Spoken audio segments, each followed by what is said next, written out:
It's funny, we were talking about how you would have loved to play in this England team. I was thinking how well at home you would look in a Dutch midfield as well. But I think maybe 4-3-3 would have been better for you than 3-5-2. You know what? I don't think I'd get in that team, to be honest. You know what? You are getting that team, trust me. De Jong is one of my favourite midfielders to watch. You know, I think I spoke a lot about midfielders before, just trying to keep the ball and get their pass percentage up. He is one who will take the ball, he dribbles through the midfield, he plays risky pass, he makes things happen. And I mean, listen, I played against Dutch teams from when I was a kid, and I used to hate playing against them, and they're always good technically. Tactically, I know in the past they played the 4-3-3, but they'll have this formation sort of. They're always good team, and they'll be there or thereabouts when it comes to the knockout stages as well. Why did you hate them? They were all like you. Yeah, exactly, that's why I hated them. Couldn't get the ball off them. They'd play with these wide players, and you wouldn't know to sit off them or press them, and they always had great technical ability. And yeah, I enjoy watching the Dutch teams. Dumfries. I knew you were going to mention him. This wing back, right back, he's from PSV, captain. He was unbelievable the other night. This is one of the best performances I've seen at the Euros. He was. I've never seen an engine like that, and I know it's not. I know there's been teams linked with him, but I'm intrigued to see if he carries this on throughout the tournament, because that is one of the best performances I've ever seen. He had a header, he had a one-on-one where he should have scored, and then he gets his goal in the end. But I know they're not used to playing this formation, but with this players that they have, it sort of suits them a little bit. So I'm intrigued how far they go with this system, and if it actually works for them. But Dumfries is the one to watch, and I'll be watching him closely tonight. Poor man's Mario Melchior, isn't he? Nah, he's such a tough man. You know, like it's actually, you know, Micah said it. I texted him before the game and after the game, and he said to me, like, this is big for them, especially because, look, if you're the captain at PSV, you know that in Holland it's great to play in that league. But look, those two boys, you understand, they played in England for so long. That's where everybody wants to play. I wanted to play there as a little boy. And if you look at Dumfries, you know, he's got a lot of attention and people are watching him. But also from Everton it's coming. Why is it coming from Everton? Because Brands, that is running the football system for Everton, knows him really well because he used to be at PSV. So that's why there is no surprise that they also have their eyes on him, because they know him as a person. He has the fighting spirit. He has the, you know, the capability of the fire that you need in your body if you want to play in England. But away from that, you need, like what Jack said, you know, the technical side, and you need the tactical side. But it's only because we're a small nation. So we as players, we have to pick that up. So we've got Mario Melchior, Micah Richards, Jack Wilshere all with us. Let's bring in Rob Green as well, who's part of our commentary team. Rob, are you wearing a Holland shirt? It's close, isn't it? It's more of a deep red. I've actually got one of the Holland shirts from the 1980s at home. I should have brought that in. Well, it's funny you should mention that, because Mario, one of the things you always see when you see Dutch fans, and I'm seeing some in Amsterdam, is those who've come dressed as Ruud Gullit. Yeah, he's always our, you know, the icon will live forever. That hairdo, man. I still got a bit of it myself. You still got the locks, man. I got the locks, man, and I rock it. I'm all the way to LA on the beach, and I'm here rocking it like crazy. I genuinely think, I mean, Micah, listen, you know, you've brought a lot to Five Live, but you've never said, I've got the locks and I rock it, so... No, I've not got the locks, and I'm not rocking it, to be honest. Jack, I'll just keep you out of that bit of the conversation, Jack. Yeah, eh? listen, hairline likers. I tell you, Jack, one part of the conversation that I definitely want you to be in is if we just flip to Austria for a second. So Austria don't have Marko Arnautovic tonight because of the fact that, you know, he did a celebration that's earned him a one-game ban, and you obviously played with him at West Ham. Now, I thought it was really interesting that the Austrian head coach, Franco Foda, said before the tournament, Marko is one of the best examples to the young players. Now, I think when a lot of people say Marko Arnautovic, he sometimes comes across as being a bit of an idiot. So behind the scenes, how does he behave? Is he a totally different guy? And is he a good guy to have in a dressing room? You know what? When anyone talks about him, it makes me smile because he is such a great guy. Honestly, I can't tell you how much of a good guy he is. You know, from my first day at West Ham, he was hammering me. He was on me straight away, saying, "Listen, this isn't Arsenal. You've come from Arsenal. This is not the same. You're not the big man here." Like, it's just straight to the point, and in a joking way, but as well a way where you had to earn his respect. He's that type of character, and listen as well in terms of his ability, his footballing ability. What a player! He had everything. He was quick, strong. He could dribble. He could score. You could see why some people would say he could be difficult, but for me, he was a top guy who had a strong personality, a big character in the dressing room, and yeah, he'll definitely be missed because, as I said, he's such a good player. I love how you started that answer by saying he was a nice guy and then proceeded to tell us how much he bullied you. Yeah, the whole time. I liked it. I think that's a super relevant point though here, Jack, because the reason I asked the question is I was kind of thinking, okay, he must have some kind of influence, otherwise the manager won't say it. So even though he's not playing because he's banned, he is having an influence, do you think, behind the scenes? Definitely. He'll be in the dressing room. He's a leader. And he don't just lead with his words. He leads with the way he plays on the pitch. He gives everything every day. He gives everything. He trains well. You know, he looks after himself. You know, I've heard a few people say before I went to West Ham he was overweight. He's not overweight. He's ripped. He's fit. He's strong, and he gives everything. And he will be in the dressing room trying to get them going. Definitely. Jack, can you take that edge away from him? Do you think you'd lose something from him as a person and as a player if you told him, no, you're not allowed to, you've got to be disciplined, you can't? Because you can see it in him when he plays, and that's probably that edge that makes him special, isn't it? Yeah, 100%, Rob. I agree with that. I don't think you can take that away from him. I mean, he trains like that as well. So, like, he wants to be the best in training. If someone is getting tight to him training, he won't let them. He'll fight him back, and he wants to win the whole time, and I think that's what you can see that come out in him, the passion. It almost boils over to anger, and I think that is one side of his game. If you took that away, you wouldn't have the same player. Jack, Mike, it's been an absolute pleasure. Thank you very much. Speak to you both soon, yeah? Thanks, guys. Thank you. Jack Wilshere, Micah Richards, who've been with us on 5 Live Sport. Mario, you're coming back at half-time and full-time, so don't take those locks too far. No, I'm not going anywhere. I'm here.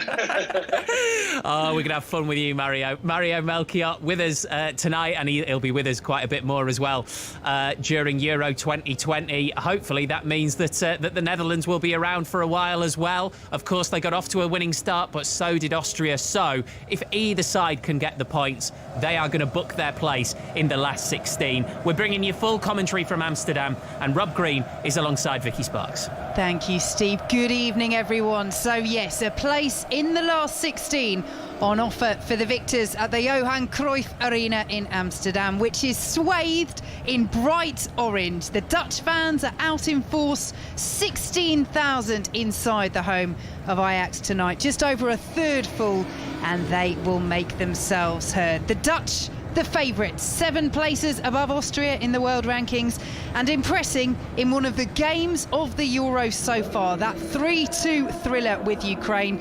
Austria, meanwhile, picked up their first ever win at a European Championships, beating tournament debutants North Macedonia 3-1. They have never reached the knockout stages at the Euros. A draw would still leave them well placed to qualify as one of the best third-place teams, but if they can find a way to beat the Dutch tonight, it will be job done for the very first time.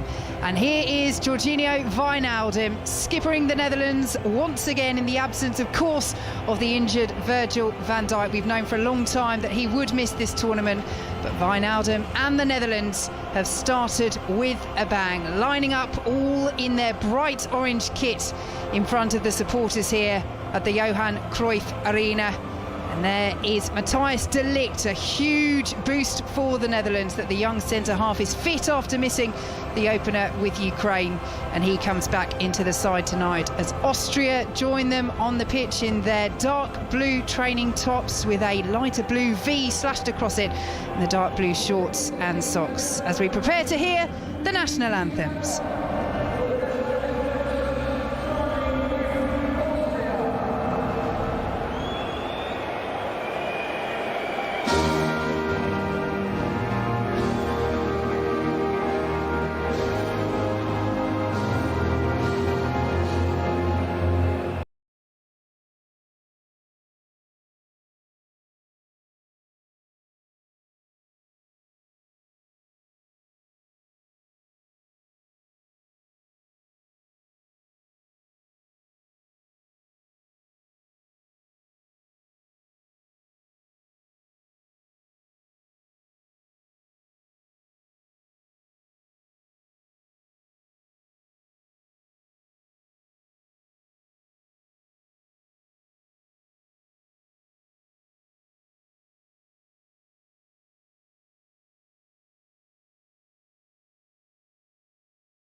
The Dutch national anthem sung with gusto. It's got the oldest music of any national anthem in the world. The score written in the mid-16th century, and amongst those in the stand, the former Dutch manager Ronald Koeman singing along. I am delighted to have the former England goalkeeper Rob Green alongside me for this one. And Rob, we saw the Netherlands attacking prowess against Ukraine. We certainly did, but also their defensive vulnerability. How big an influence could the returning Matthijs de Ligt have in steadying that ship a little at the back?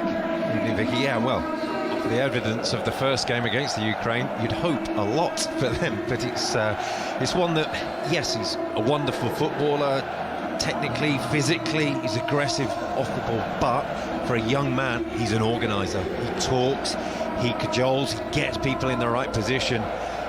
From the looks of it, they need that tonight. So that is the one Dutch change made by Frank de Boer from the win over Ukraine. De Ligt replacing Jurriën Timber. No Marko Arnautovic for Austria. He is at the Johan Cruyff Arena. We've seen him in the stands singing along to Austria's national anthem. The former West Ham forward suspended after insulting Leeds and North Macedonia's Johnny Alioski after Arnautovic scored against them. So instead of Arnautovic, who may well have started this one, boss Franco Foda brings in another of their goal scorers from that match, Mikhail Gregoric for Sasha Kalajdzic in their only change. Austria captain Julian Baumgartlinger is not on the bench. Now, he's been recovering from a knee injury, only made a very late substitute appearance against North Macedonia, has barely played since January.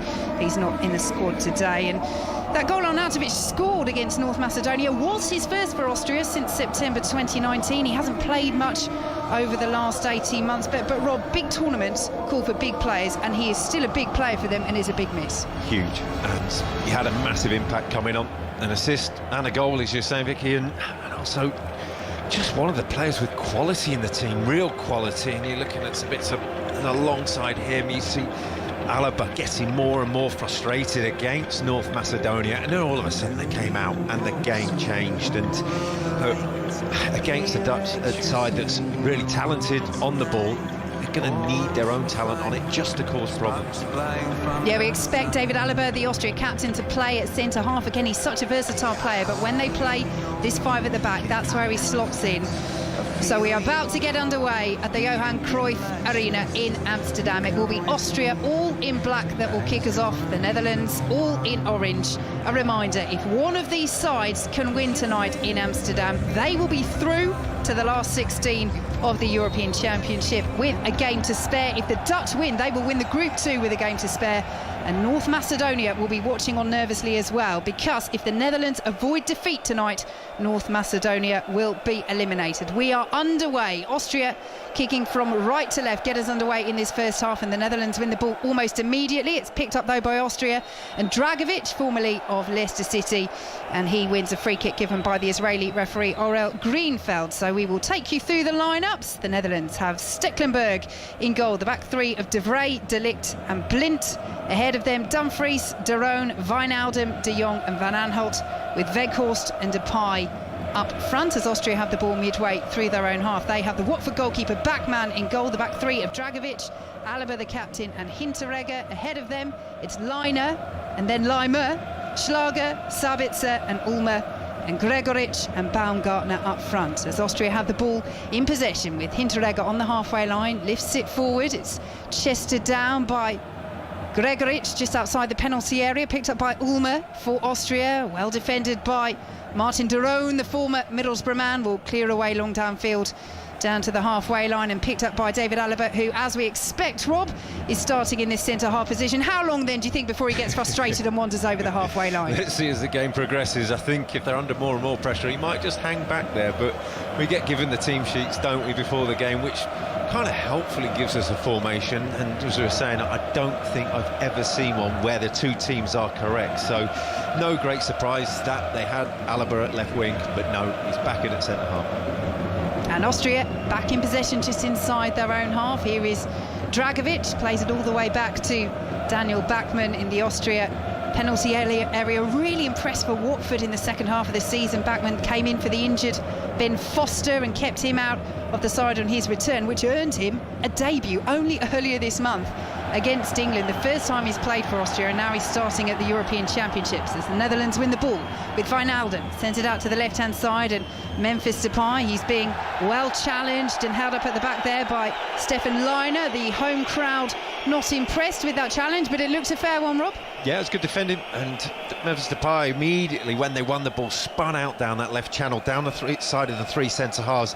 He knows where the space is, he knows he's got the target man up alongside him so he can make those runs, and he knows with the quality that they've got in midfield, he's going to get the ball. Stekelenburg now with the ball back in the Netherlands penalty area. Another one who might have been surprised, in fact says he was surprised. If you told him at the start of the season that he'd be starting for the Netherlands at the Euros, he says he would not have believed you. Last summer he'd just gone back to Ajax, so this is home stadium. Having left Everton, barely played for them in 2.5 years before rejoining Ajax. Rejoined them as their second choice keeper, as he's still on the ball inside his own 6-yard box, and came into the side after their regular number one was suspended, and again has earned himself a starting place at the tournament as the Netherlands pick it up midway through Austria half with Weghorst. Plays it out to the left-hand side. The ball swung towards the penalty area, well blocked by the right wing-back for Austria, Leiner. And the Netherlands will pick it up again over on that left-hand side, just inside the Austria half. 3.5 minutes gone, 0-0. Yeah, Stekelenburg had the ball there, and Austria decided to press, full press on the whole of the pitch, and left it 3v3 at the back, and Dumfries won the header and was through. And it just needed a return pass, and they didn't see it. But Austria, they're playing dangerously with this high press because the Dutch can play out. Stekelenburg does play out up to the halfway line. Denzel Dumfries wins the header and the Netherlands win the free kick. Memphis Depay brought down just outside the edge of the centre circle. And with that press as well, Rob, as well as from a tactical perspective, the temperatures in Amsterdam are pushing 25 degrees still. It's been a very, very hot day. And Frank de Boer highlighted it beforehand in terms of the Dutch, saying that you can't press the whole time in those temperatures. You've got to find other ways to try and unlock the defence. And Austria will just have to contemplate that as a good challenge in the centre of the park for the Netherlands, but picked up again by Ulmer for Austria. And Hinteregger now has it just inside his own half. Austria will play it forward. Ulmer down the left-hand side. The black shirts arriving in the penalty area. Ulmer, very tricky footwork, takes him into the box. He then goes down, and the referee says no penalty. There wasn't really an appeal from Ulmer, and the Netherlands will bring the ball away with Wijnaldum. No, it's a good decision, and we've seen this more and more within this tournament, is the referees just letting things go, and unless you make a tackle, it's that physical contact, they're going to allow it. So it's good refereeing. Good driving run by Frankie de Jong for the Netherlands. Ball slid into the penalty area. Weghorst just won't reach it ahead of Bachmann, who comes and gathers on the edge of his 6-yard box. This has started how we thought it would be. They're using the whole of the pitch. They're not bothering with hanging back or any tactical side of things, just pressing. Let's go for it. And I'll tell you what, it's end-to-end. Well, it's one of these interesting things that when you get to a major tournament, sometimes your style can change slightly. Both Austria manager Franco Foda and the Netherlands Frank de Boer have been criticised in their home country for what's perceived as defensive styles of play. I mean, with the Netherlands, it's all relative. It's defensive for the Netherlands. But they've both really gone for it, both in their openers. And as you say, Rob, 5.5 minutes gone.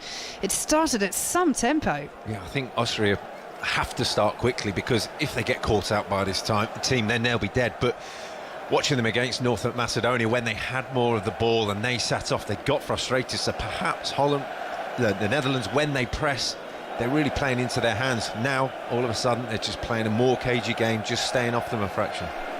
Yeah, it's just camped just inside their own half, Austria.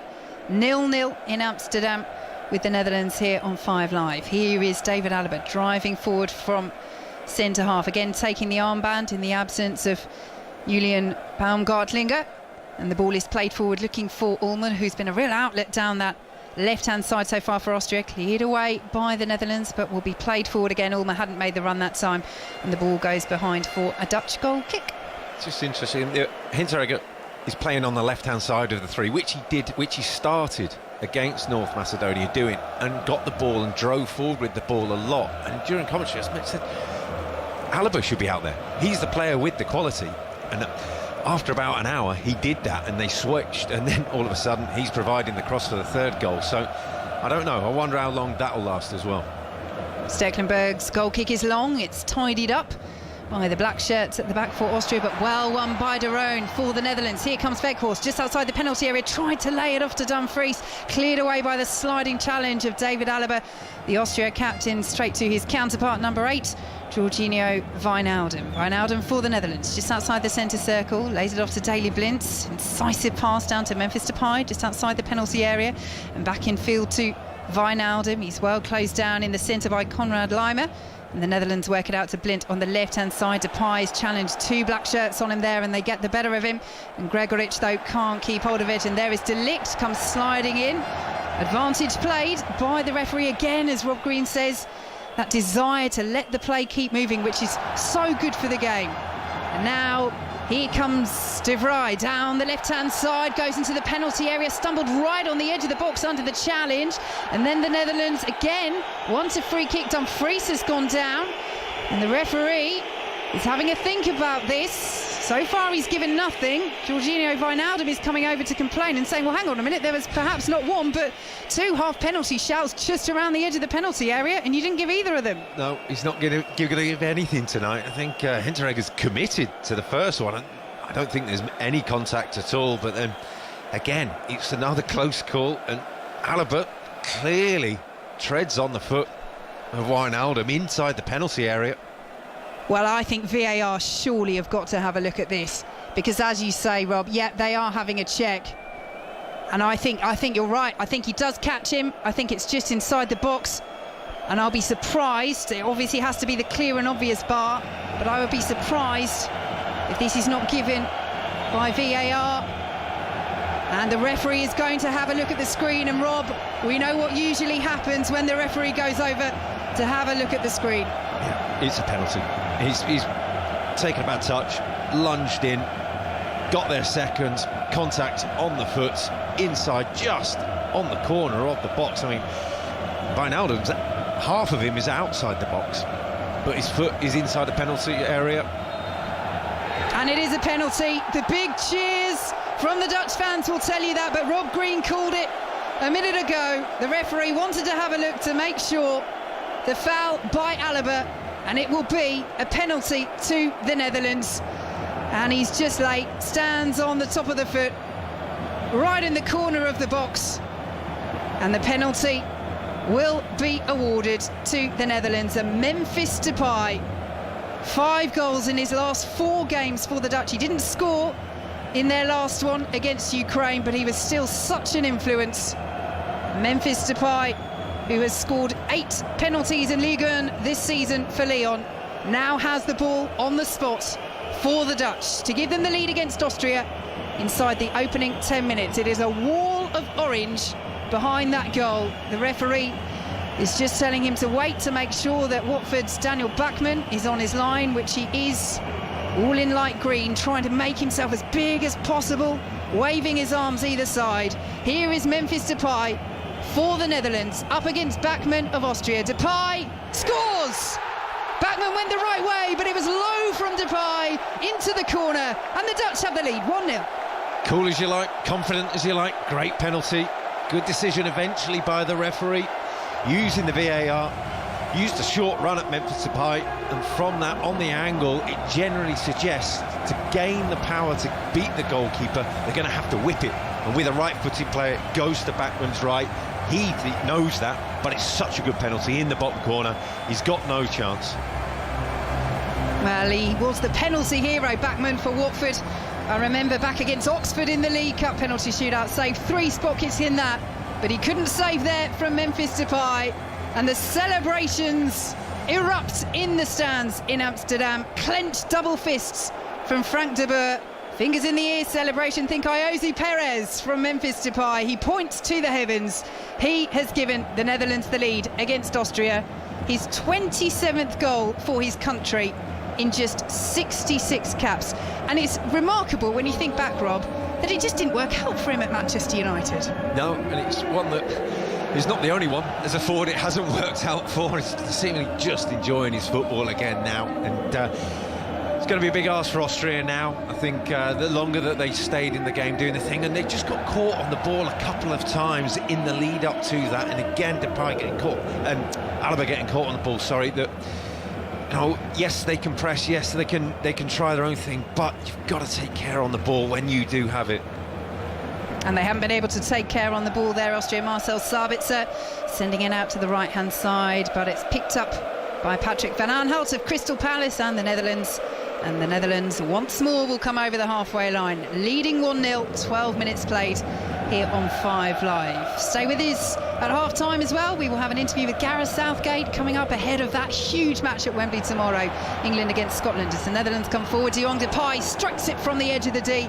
It hits Dragovic, who goes down as the ball spins out of play, and I think Dragovic has felt that one, shall we say, as Depay helps the former Leicester man up to his feet. Yeah, it's a tough ask this for Austria. I remember playing in this very stadium against Holland and being 2-0 down after about 15 minutes, and when the crowd gets going and they start to really jumping and the players feel good, it's a tough place to play your football. De Ligt picks it up on the halfway line for the Netherlands. Yes, it's a real bowl of a stadium, isn't it, the Johan Cruyff Arena? The fans are almost on top of you, aren't they? It's a wonderful atmosphere, and they know how to get the party started, and tonight they started it early. Sent long by Stecklenburg, header won by Dumfries up towards the Netherlands goal scorer Depay, headed away by David Alaba, the Austria captain, and then that's a late challenge from Martin de Roon, and the referee has blown his whistle, and de Roon is complaining, but de Roon's complaints will not avail him. He goes into the book.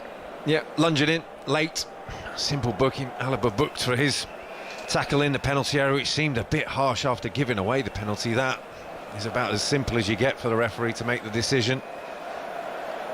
The Netherlands are playing a very high line. when they get the opportunity, so the emphasis is there to press, the emphasis is there to tackle. Just got that one wrong. And it is Alaba, the Austria captain, on the ball, midway inside his own half. Austria, who trail in Amsterdam 1-0 to the Netherlands, thanks to Memphis Depay's penalty, as Schlager comes back to help out his long blonde bun, playing it to Alaba and then forward over the halfway line. That won't be picked up by Ulmer though, and the ball goes out of play for a Netherlands throw. And those passes, those connections that were coming off so well for Austria in the first 10 minutes just aren't now. No, and all of a sudden you feel like you've got to force it, you've got to get the emphasis, and forcing them passes, got to get them right.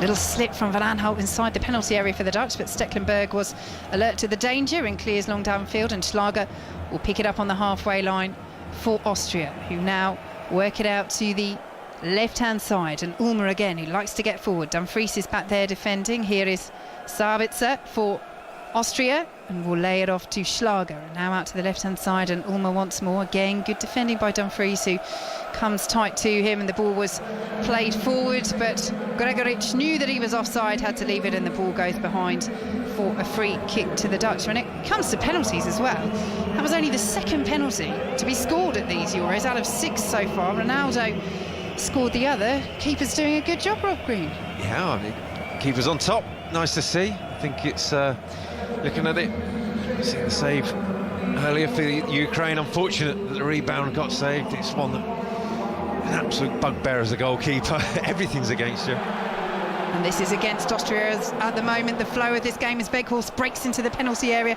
cleared away off David Alaba, and out for a Netherlands throw deep in Austrian territory. Yes, again, Austria pressing, going man-to-man all over the pitch, and kind of grateful it came to Weghorst because he's the one without the pace, and in Alaba managing to get back, but again it's a last-ditch tackle. He's another one who's really impressed domestically this season. Weghorst, 25 goals in all competitions for Wolfsburg, another good goal-scoring season with them, and has finally forced his way back into the Dutch setup, as the Dutch can't make the most from that throw, and it's long downfield towards Daley Blind, who collects on the halfway line. Plenty of love, of course, inside the Johan Cruyff Arena this evening, again for Christian Eriksen, their former player, former teammate of so many of these players, as the Dutch come down the left. Dangerous ball in, well claimed by Daniel Bachmann of Watford. Came out very well there, Rob. Yeah, good take, make him feel a little bit more confident after conceding an early goal, even though there's nothing he could do about it. But they're pressing narrow, Austria are, and the wing-backs are getting pressed back, and then all of a sudden the overloads come, and it's so difficult for them to deal with it. There is a huge amount of pressure on the Austria back line. 17 minutes gone. The Netherlands lead 1-0. Here is Depay, the goal scorer, to Weghorst, just outside the penalty area, forced backwards. And now Martin de Roon out to the right-hand side, and Dumfries, who points backwards, and de Roon obliges and goes back to De Vrij on the halfway line, and Matthijs de Ligt just outside the centre circle. Hasn't had too much defending to do so far. De Ligt easing him back in after injury quite nicely.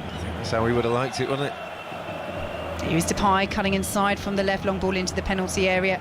Again, Bachmann gets there first, under no pressure, and beats the ball down and rolls it out for Austria. A reminder that we've plenty of content for you on BBC Sounds at the moment, most notably our Daily Euros podcast. You can download that every morning, all the latest reaction, big interviews from the European Championships. And tomorrow morning as well, we've got a new That Peter Crouch podcast, a new episode of that. Just go to your app store, download BBC Sounds, and have a listen to those. Here are Austria. Hinteregger steps well past Weghorst over the halfway line, tries to play it in field to Gregoritsch. He's challenged heavily. The ball will spin out to Ulmer on the left-hand side for Austria, but bounces all the way through the penalty area, and very easy task for Patrick Van Aanholt just to chest that down to Stekelenburg. Yeah, I was actually some good football there from Austria, getting 3-4 passes together, but then they commit only one player into the penalty area for the cross, and it's going to be after such a big ask there for that to come off against the 3 centre-halves of Netherlands. So, you know, yes, there is one thing about playing out and playing through the press and keeping the ball, but then when you do get that opportunity, get in the penalty area. Ball cleared forward over the halfway line by De Roon, well intercepted by Hinteregger and now picked up by Schlager. In field to Lima, and again finds Ulmer breaking down this left-hand side. Very, very well dispossessed there by Frankie de Jong. That is absolutely excellent from the Barcelona man. And the Netherlands will play it away. But again, that outlet of Ulmer down the left for Austria is looking a threat, Rob Green. Yeah, well, they've clearly earmarked that Dumfries is not going to get back as much as he should, perhaps, because he's put so much energy in going forward. So that is the space. That's an interesting battle that will carry on for the rest of the game. Dragovic clears long for Austria up to the halfway line. Daley Blind is underneath it and helps it back to Matthias de Ligt. He's one of those who is a player who knows Christian Eriksen so well. Daley Blinton was speaking about when he played against Ukraine. It was a huge mental hurdle for him, not just because of his connection with Eriksen, but because he's had his own heart problems in the past. Daley Blind has played with a defibrillator for the last 2.5 years, and such difficult scenes for everyone to go to. We are so grateful that Christian is doing well, and again, as we mentioned, so much love for him inside the Johan Cruyff Arena as a former Ajax man, of course, but most basically as a fellow human being, as the Dutch win a throw over on that far side. It's just Hinteregger getting a bit too tight. He's over the halfway line. The rest of the defence is sort of 10-15 yards deeper, but it shows the intent that they've got, that they're going to go in, they're going to be aggressive, they're going to press. 20 minutes played in this first half. The Netherlands won, Austria 0. A reminder that if the Netherlands win tonight, they will be through to the last 16, and they will be through as group winners as well. It's a result that would also knock North Macedonia out. Indeed, unless the Dutch lose tonight, North Macedonia will be exiting the competition after their defeat by Ukraine earlier. Belgium winning against Denmark as well. Do you think that hindsight being a wonderful thing, that winding Arnautovic up and getting him a game suspension in a game that they need Austria to get a point from at least is kind of shot themselves in the foot a bit? See, as a former goalkeeper, Rob Green, it does not surprise me that you think deeply about things like that. But indeed, Arnautovic certainly a miss for Austria. He is in the stands in Amsterdam, but he will play no part. He is suspended for this match.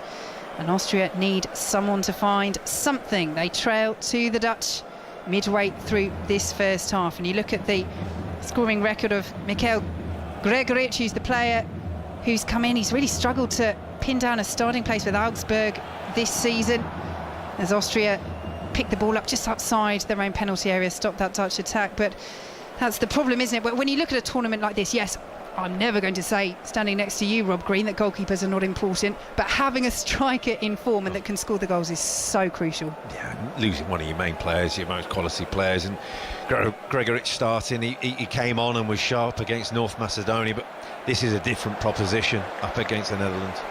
And the Netherlands have won the ball over on the left-hand side, looking to add to their one-goal advantage. Ball in, it's headed away before it can reach Weghorst. Sent back in by the Dutch again. Alaba, the Austria captain, is there and clears long downfield, but it is going straight to an orange shirt on every single occasion, as that ball from Frankie de Jong just won't reach the run in field of Patrick van Aanholt, who cut him from the left-hand side and is cleared long by Bachmann.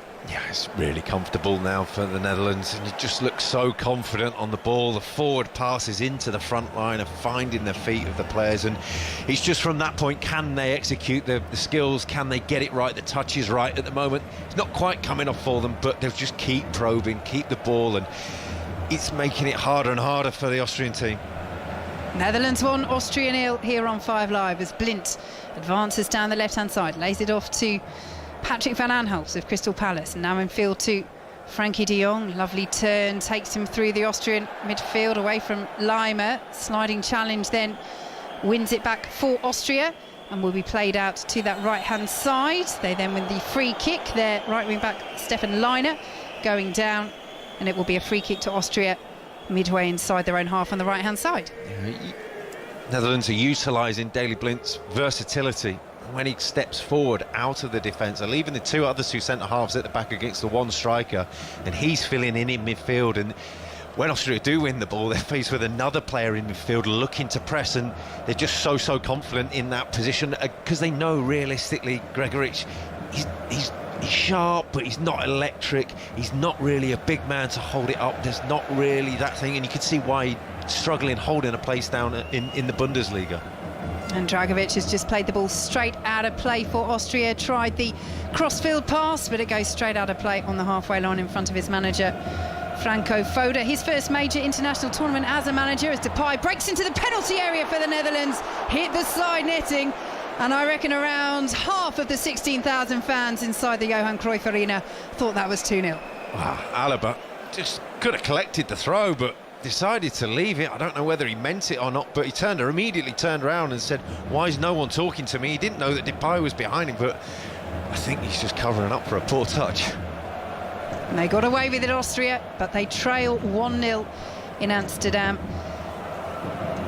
And the Netherlands, who have the breakthrough, tend to hold on when they go in front. They have won their last 21 matches when they've scored the first goal, as that ball forward from Austria won't reach the onrushing Stefan Leiner, and it's behind for another Netherlands goal kick, as we see a replay of that ball just bouncing over the head of David Alaba. I mean, he fills in at centre-half, but it's more than that. He is proficient there. He's a genuinely versatile player, but for all the positive tackles he's made, he's given away the penalty, and he's switched off there, or just not got the communication, Rob? No, I think it's just that mentality that, you know, you're not working off the worst case scenario as a defender, or in my case as a goalkeeper should. You're there going, look, worst case is we just get rid of the ball and clear it up the pitch. There he's just taking that chance, didn't realise that Depay was there, and it's probably the best opportunities that they've had other than the goal. Depay it is who has the goal from the penalty spot that separates these two sides. The scoreline, which, if it turns into a result at the end of this evening, will send the Netherlands through to the last 16 as group winners. Austria in possession, dispossessed by Martin de Roon. Schlager goes sliding in, trying to win it back. After a little bit of scruffy play, Schlager will pick it up again for Austria, and here is Sabitzer to Schlager once more inside the centre circle. Out to the right-hand side now, and Dragovic finds line. A good pressing by the Dutch, and it's well anticipated by Daley Blind, who wins it back just inside his own half. They are really switched on this evening, the Dutch.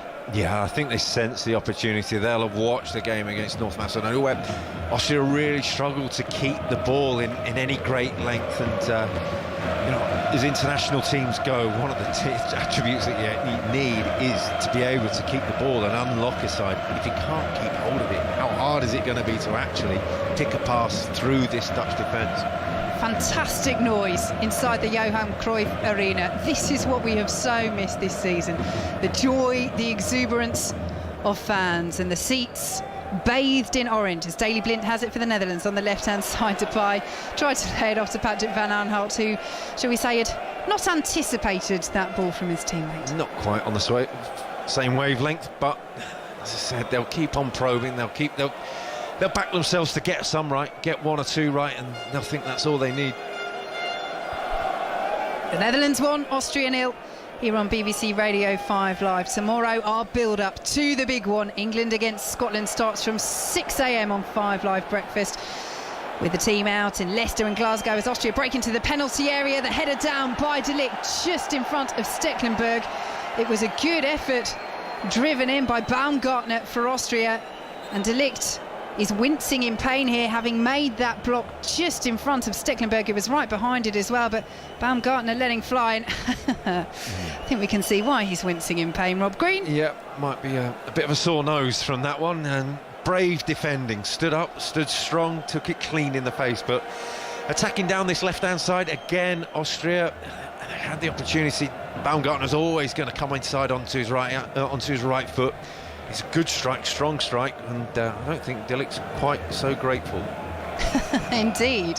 He is up to his feet, Matthijs De Ligt, and Stekelenburg has the ball for the Netherlands. Yes, Christoph Baumgartner, 9 goals for Hoffenheim this season, signed a new deal with them in March amidst rumoured interest from Manchester United. He's another one of those who's benefited from the delay to Euro 2020, only made his debut back in September, but has become a regular starter for Austria, but has seen very little of the ball so far. But here it might put up for Austria. Sabitzer, here is Baumgartner inside the penalty area. Again, another very good sliding challenge from De Ligt, just does enough to put him off and force Austria away from the penalty area. Ulmer has it for them on the left-hand side, and now they have it back with Alaba inside their own half. Very, very good vision by both attack and defence there. Yeah, it was wonderful ball into Baumgartner, and it's just that touch, and then he needed that turn of pace, which he doesn't really have. His long legs, rangy legs, managed to get across and get the tackle in. A wonderful tackle, but that's the difference between the two teams in an attacking sense, that Sabitser's got the vision, got the passing. He needs that other person to have the pace to utilise that gap. And Alaba's got the vision and got the passing, but he absolutely did not show it there, the Austria captain. Aimless ball forward to the edge of the penalty area. I mean, he's such a star player for them, David Alaba. Do you think conceding that early penalty has rattled him? I don't think he's being utilised in the right way there. I don't think he's a defender. I don't think against a strong attacking Netherlands side that he's being utilised in a way that, you know, yes, get him involved in the game, influencing the game.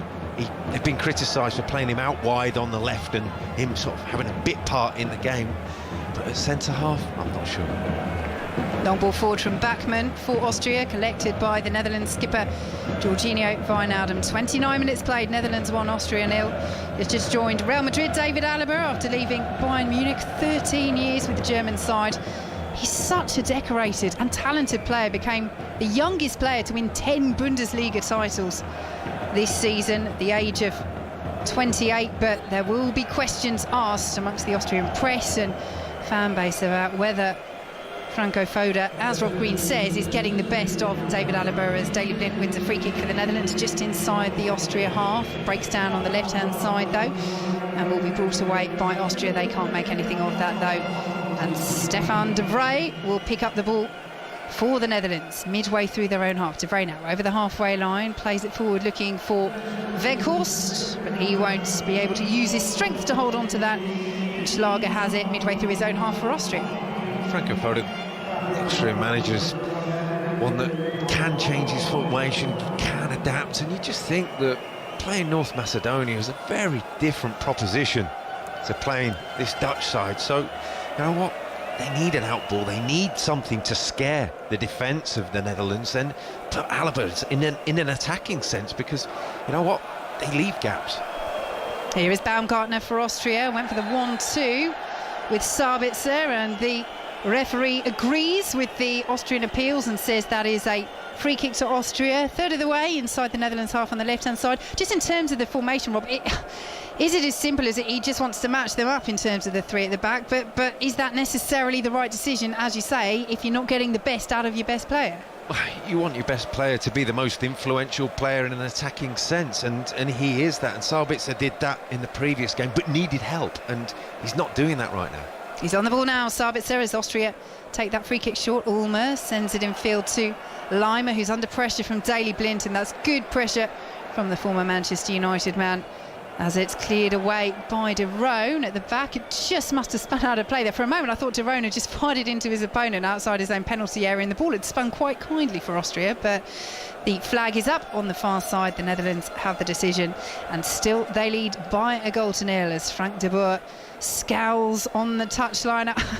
I wonder if he's a little bit like Steve Clarke. I think it was John McGinn saying that you never know what Steve Clarke's actually thinking, because he always looks angry, the Scotland boss, but it's just his resting face. I have a feeling that Frank de Boer may be of the same ilk. He's been squinting in the sun all day, I think. Reports of the heat in Amsterdam. Ball played forward by De Roon over the halfway line, too much on it, and Depay won't latch onto it, and Bachmann is out of his goal and picks it up for Austria. 32 minutes gone in this first half, and the Netherlands lead 1-0. The Netherlands heading through to the last 16 as things stand, as Lima breaks into the penalty area, but again the ball over the top just has too much on it, and it's easy for Stekelenburg to see the ball behind. Yes, Sabitzer and Alaba there. Sabitzer's dropping in almost into the defence to get the ball and trying to influence the play, but you're then 50-60 yards away from the opposition goal, and it's a long way to influence the game in trying to score from that distance. And yeah, he's going to hit a long ball. He's got that range of passing, but it's a big ask. Goal kick taken long by Stekelenburg over the halfway line. The jump from Weghorst was missed. Depay won't latch onto it either, and it's forward by Ulmer, and now Schlager under pressure from Jorginho Wijnaldum. Does very well there, Xaver Schlager, and plays it out to Sabitzer in the centre circle. He feeds Ulmer once again. down that left-hand side. Pressured by Dumfries back into his own half. And Schlager then goes down, and belatedly the referee blows the whistle, and it will be a free kick to Austria just inside their own half. Austria, who trail 1-0 to the Netherlands. 12 minutes to go until the break, at which break on 5 Live you will be able to hear from the England manager Gareth Southgate, who has been speaking to John Murray ahead of our commentary of England against Scotland from Wembley tomorrow. Here are Austria in the centre circle with Konrad Laimer now advancing midway through the Netherlands half, but again surrounded by orange shirts. One of them is Frankie de Jong. Well anticipated that ball out to the right hand side by Van Aanholt, gets a touch on it. Austria throw taken quickly forward now to the edge of the Netherlands penalty area, and Gregoritsch, but again Sabitzer is forced backwards, and the work rate of the Dutch in the heat in Amsterdam is holding Austria at bay so far. Here they come though with Hinteregger, who drives a shot from 25 yards on the angle. It flew over the crossbar. Well, I was about to berate him for going for goal from there, but it was over, but it wasn't too far over. Well, I think his teammates will be berating him. His centre-half shooting from 30 yards on an angle that's odds on that he's going to miss, and he duly did. But the Dutch defence are going man-to-man, and they're pressing in and leaving great big holes that they're not filling at all with anybody else. They're just leaving them. They're saying, look, we'll take our chances. It needs that third man run. It needs that run in behind from someone in a black shirt to exploit, and it's just not happening to them, but the openings are there.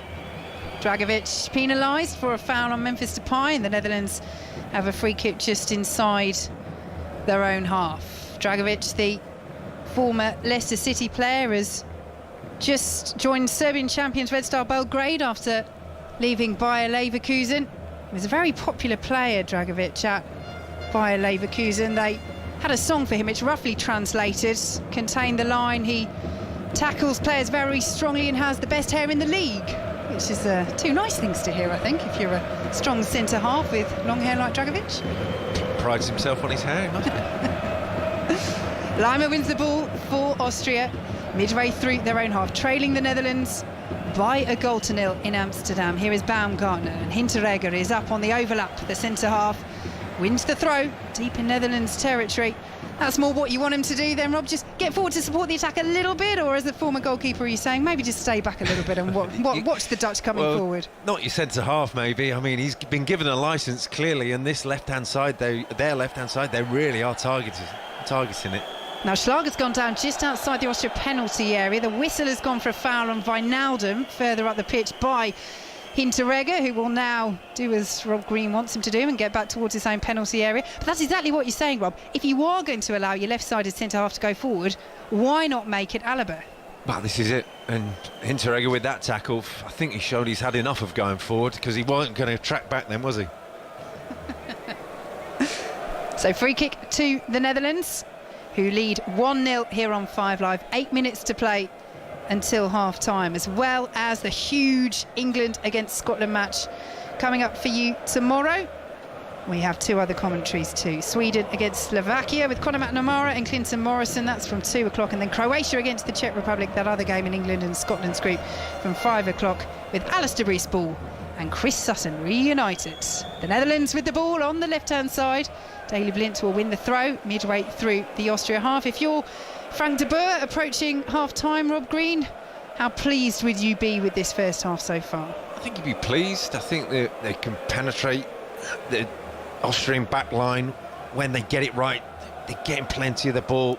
They're getting the options, just not getting it right every time. And that belief of just keep doing the same thing and it'll come right.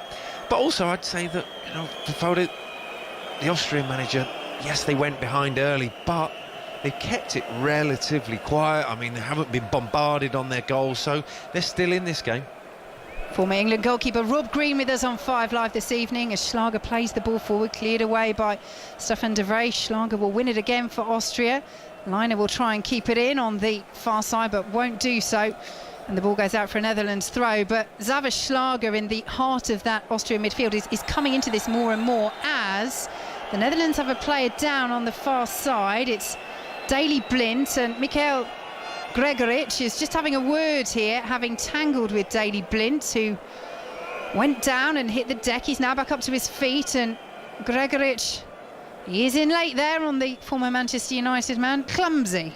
Yeah, I just think it's holds his hand up in acknowledgement that he knew what he was doing. He's thought, well, I'm not going to chase after this ball anymore. I'm doing this on my own up here, so if I knock you over, I might get a 10-second breather.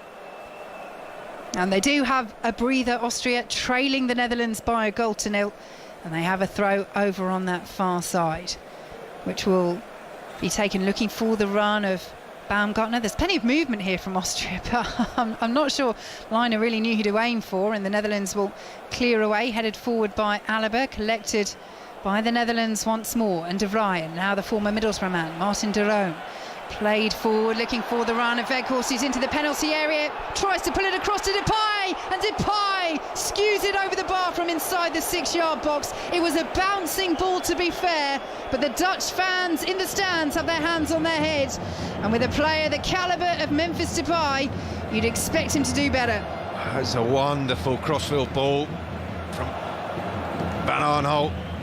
Hinteregger's too far forward in advance, and you're waiting for Weghorst to pull the trigger, decides to square it, but squares it into the ground. It makes it bounce in front of Memphis Depay, who gets it all wrong. He just needed to get over the ball, did exactly the opposite. I think the ball, that angry face was properly angry then. I think it was. 5 minutes to go until half-time. The Netherlands won, Austria 0 in Amsterdam. It was a difficult one for Depay. He was trying to let the ball fall as much as possible, as the Netherlands could be in here again, and it's pulled back to Wijnaldum on the penalty spot, cleared away by Austria, sent back in by de Roon. Dragovic skews his clearance on the edge of the box. De Roon is tussling for it 25 yards out, and the referee has seen a foul there by Martin de Roon as the ball fell to Van Aanholt on the edge of the penalty area, and Austria have a free kick and some respite because the Dutch are ramping this up heading into half-time. And Van Aanholt's ramping it up himself. It's just moments before it was a long ball from him. Now it's a give and go, and he's inside the penalty area. Cleverly picks out Wijnaldum. He's just a fraction in front of him. Doesn't get a great strike on it, but that's two clear-cut chances for this Netherlands side. And you're asking me whether De Boer would be happy going into the break. I think he'd be really frustrated now, that because this game could be dead and buried. 4 minutes to go until half-time, and it is still 1-0 to the Netherlands against Austria here on 5 Live, as Austria have the ball midway through their own half. And yeah, you mentioned how Van Aanholt's really been getting forward in the last 5 minutes. That was such a competitive position for the Dutch, the left wing-back position. He was up against Owen Wijndal, and Van Aanholt of Crystal Palace got the nod. And so far, he is justifying this selection as the ball goes out of play for an Austria throw midway inside their own half. In fact, it will go to the Netherlands, so Denzel Dumfries has this and will send it up towards the halfway line, up towards Weghorst. Dumfries then clears it off Sabitzer for another throw to the Netherlands, as Frank de Boer watches on, was the assistant coach, de Boer, as the Netherlands reached the World Cup final back in 2010. Of course, had that very brief spell with Crystal Palace, 5 games in 77 days. That followed a very short spell at Inter Milan as well, 85 days. There have been question marks from the Dutch public, members of the Dutch media as well, scepticism over de Boer and his approach, whether he's the right man, as the Netherlands have the ball midway inside their own half. That's a loose touch, won't quite let Gregoritsch in from Daley Blind. Gregoritsch has gone down for Austria and stays down as Stekelenburg clears away long up towards the halfway line. The header is won by David Alaba, the Austria captain, but will fall to Frankie de Jong. And again, it's a lovely ball from de Jong out to the left-hand side of Memphis Depay, who is wagging his finger, and he is wagging his finger because the offside flag has gone up on this near side, and it will be a free kick to Austria. But just on de Boer, Rob, I think whenever you come into a national side where you've replaced somebody that hasn't been sacked but has actually left for another job, so Ronald Koeman leaving for Barcelona would have taken charge at the European Championships, there's always going to be question marks from the fans, and the conservative way that the Dutch were playing, this 5 at the back that he's brought in, was irritating, shall we say. A large chunk of the Dutch support, as Austria win a free kick just inside their own half, but they've got to the Euros. The five at the back is essentially now a three at the back, very attacking wing backs, brilliant game with Ukraine, and they've been attacking in this match as well. Yeah, and I get the impression that the ball doesn't really care what anyone else thinks either, which is a quality as a manager. I think he's had his history with players and falling out with players and falling out with groups of players, and so it'd be interesting to see how sometimes international football suits that type of manager, because you don't get to see him very often. The longer this game, this group goes into this tournament, it'll be interesting how they go on. The Netherlands have stolen it by Adam outside the penalty area, squares it to Depay, tried to curl it into the top corner. The deflection will take it right past Wijnaldum, who knew that he was offside, and Austria will clear the ball away. 60 seconds plus added time to play in the first half in Amsterdam. The Netherlands won, Austria 0, a result that will see the Netherlands through to the last 16, and it will see them through as group winners as well. But still over a half of football to play as Austria come forward, 25 yards out on the right-hand side. Here is Leiner, spreads it out to the right once more. Austria advancing towards the penalty area. Schlager had made a run in field as Leimer just receives it back from Ulmer, and then Leimer's ball into the penalty area, just too much on it, and it's behind for a Dutch goal kick. And that's been the story, Rob Green. Yeah, the second ball forwards for Austria is key. They play the first ball forward, and the pass is on, because this Dutch defence is all over the place. You've got one push in, and the other two centre-halves are one-on-one. And he's just, you're looking at it saying the gaps are everywhere, but he just needs that second pass to be forwards as well. Just to have that confidence to say, OK, I'm going to hit it first time, I'm going to help it on its way into a part of a runner. They just need that runner, need that space, and they're in, but they just haven't been able to utilise it yet. Into 1 minute of added time at the end of this first half. The Netherlands with the slender advantage, but they have been the better side on home soil as Austria play the ball forward through Baumgartner, cleared away by the Netherlands, but Schlager is then fouled inside his own half, and it will be a free kick to Austria. You do feel that if Austria are going to get back in this in the second half, that Schlager's determination, his physicality in the centre of the park, it is going to be key.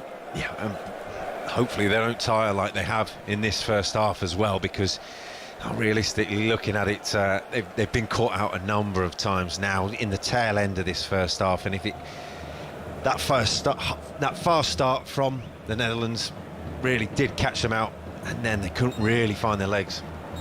And there is the half-time whistle, and it is the penalty from Memphis Depay that gives the Netherlands the advantage at the break, conceded by the Austria captain David Alaba. The Dutch have been the better side. Depay's 27th goal for his country, his 6th in his last 5 games, and as things stand, the Netherlands are heading through to the last 16 tonight as group winners. Half-time in Amsterdam, the Netherlands 1, Austria 0. Rob, I just don't know what to think about the Netherlands. It's one that I think, as an opposition manager, I was just thinking about it. What would Gareth Southgate, if England were going to play them next, what would you do? And you'd just say, I think just say, go and play. Just go and do your thing, because with the talent that the better nations have against this Dutch defence, they will exploit these holes that they're leaving, because they're all over the place. But they're an absolute joy to watch going forwards. They're attacking minded, they're just doing stuff instinctively and really enjoying the football.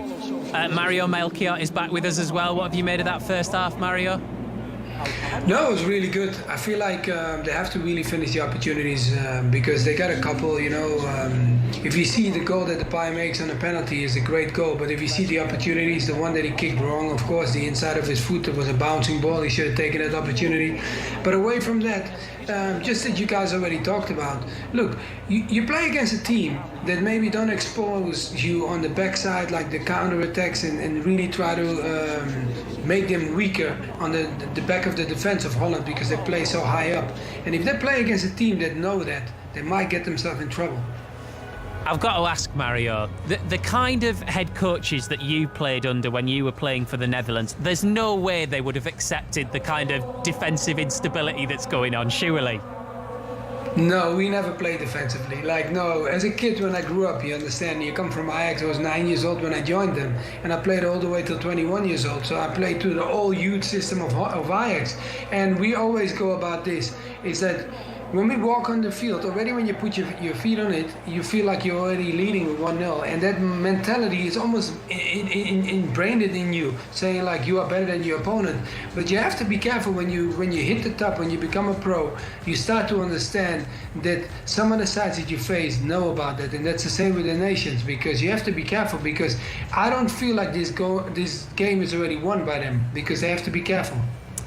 Mario, Vicky, Rob, thank you very much for the time being. So, the Netherlands lead Austria by a goal to nil at half-time. Austria at the moment just in danger of going down without throwing a punch. They haven't had a single shot on target so far. Coming up next, we're going to hear from the England manager Gareth Southgate speaking to our correspondent John Murray in their interview on the eve of England versus Scotland, which we will bring to you tomorrow in full on 5 Live Sport. In fact, across 5 Live tomorrow, England-Scotland is at the heart of everything. So on breakfast from 6 a.m, Nikki is at Leicester Market and Rachel is at the Tennant's Brewery in Glasgow. So really looking forward to that as well. We'll hear then from the England manager after the news with Richard Foster. Listen on BBC Sounds. This is BBC Radio 5 Live. The first report into the Manchester arena bombing is extremely critical of security services and the police. 22 people were killed when Salman Abedi blew himself up after a concert in May 2017. Mike Taylor and his wife Gaynor were injured in the blast. We actually saw him, and we saw him walk through the arena, and we looked at him and we thought, he looks odd.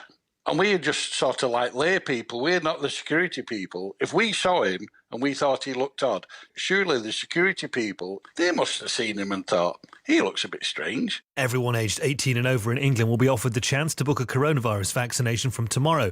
Research number of cases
Thank you, Steve.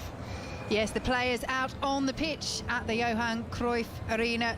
Austria have scored in all 8 of their games on Dutch soil in their history. It is just that one goal, Memphis Depay's penalty after 11 minutes. But Rob Green, if Austria are to find a way back on level terms this evening, they are going to have to step it up in this second half. Yeah, the opportunities are there, the openings are there. You just see it, but they need to get those 2-3 forward passes together. They're there because the Dutch are pressing and the back line is not one cohesive unit. So it's tantalisingly close for them. They're still in this game. They shouldn't be, but they are. Yes, they shouldn't be, because the Dutch have squandered chances, particularly towards the end of that first half. But they are. We are underway in this second half at the Johan Cruyff Arena. No changes at half-time, so we will take you through those lineups in a moment. But Austria all in black in possession, playing from left to right, and a good break down the right-hand side by Lima. Early ball into the penalty area, sliding block by De Ligt, spins the ball out to the right-hand side. Liner now will pick it up and fire it off Van Aanholt for a throw. Bright early start by Austria inside the opening 36 seconds of this second half. Yeah, early opportunity to really make a dent into this game, and didn't do it again, didn't get that final ball right. But these wing-backs, they're not interested in tracking back at all. And here are Austria in possession, deep in Netherlands territory. Baumgartner again wins another throw. So we will take you through the Netherlands lineup. Stekelenburg in goal, the back three of De Vrij, De Ligt and Blind. Ahead of them it's Dumfries, Sterone, Wijnaldum, De Jong and Van Aanholt, with Weghorst and Depay, who scored their goal from the spot up front as Austria lose possession from that throw. Here is Depay, nice little back heel, trying to find Frankie de Jong, but it deflects off de Jong, who can't trap it, and the ball will go out for an Austria throw midway through the Netherlands half on the right-hand side. Austria with Bachmann in goal, the back three of Dragovic, Alaba and Hinteregger. Ahead of them it's Liner, Lima, Schlager, Sabitzer and Ulmer, with Gregoritsch and Baumgartner up front as the ball is cleared away by the Netherlands just outside their own penalty area. Here is Alaba, the Austria captain, plays it back to the edge of the Austria penalty area, and the referee has stopped play because Patrick Van Aanholt is down here. He's clutching the small of his back, grimacing in pain, and so the referee has stopped play to make sure that the Crystal Palace man is okay. And it's a collision with his own player, Rob. Yeah, something out of nothing. I think he just takes an elbow in the back from Baumgartner. It's the three of them coming together at once as Blink cleared it. But yeah, I think Danny Blink might be wanting to have words with him after that early attack, because he doesn't want to be tracking down that channel as the left-sided centre half. He needs Van Aanholt to get back, but I'm not sure he's got that interested. Well, he is up to his feet, Van Aanholt, and play will continue as Frank de Boer barks some instructions from the sideline. Stekelenburg preparing to take this free kick for the Netherlands. You mentioned him falling out with players during his career, Frank de Boer. One player he's certainly fallen out with is the player who was expected to be their first choice keeper at this tournament, Jasper Cillessen, who contracted COVID before the tournament, was in the squad, and de Boer said, right, I'm taking you out of the squad, even though he probably would have had time to recover. As Austria come forward, they had bodies over. Vital interception on the edge of the penalty area, and Wijnaldum will bring it away for the Netherlands. He's pressured by Sabitzer, so that's very calmly done by Jorginho Wijnaldum, the former Liverpool man now, of course, as the ball is played out by Frankie de Jong to the right-hand side, and Denzel Dumfries, who's got forward here outside the penalty area, cuts it back to Wijnaldum, urged to shoot, does shoot, straight into the back of Dragovic, who blocked it well, and Austria will clear up towards the halfway line. And there again, Rob Green, is the space that you're talking about in the Dutch midfield, but Austria can't make the most of that. Baumgartner can't latch onto it, and De Ligt has it just outside his own penalty area. Yeah, absolutely, Vicky, and they just commit bodies. They commit bodies forward, and that back line of the Austrian back five just dropped and dropped and dropped, and that created the space on the edge of the box of Wijnaldum, who didn't quite get his shot right, struck a defender, but because they commit so many bodies forward, Austria can play out, and they just all of a sudden, the threat of the counter-attack is there. But here is the threat of the Netherlands attack. Weghorst sliding in, got something on it, but Alaba was there as well, and Weghorst's touch on the ball only sends it all the way back to Daniel Bachmann. So Austria with the ball midway inside their own half. 4 minutes played in the second half at the Johan Cruyff Arena in Amsterdam. Netherlands 1, Austria 0, a result which, if it stays the way it is, will take the Netherlands through to the last 16 tonight as group winners, and it will also be the end of the tournament for North Macedonia. If they're to stay in on their major tournament debut, they need the Netherlands to lose. But the Netherlands are winning by a goal to nil as Lima sends the ball forward to the edge of the penalty area for Austria, picked up by the Netherlands captain Jorginho Wijnaldum, and all the way back to Martin Stekelenburg, all in bright yellow, who clears long up towards the centre circle, and Weghorst has gone down here. David Alaba is applauding because the free kick's gone Austria's way. Weghorst feels he's a little unlucky there. Yeah, never understood any of those decisions ever as a player. Couldn't work out who was fouling who ever. The referee gives a decision, no one knows why.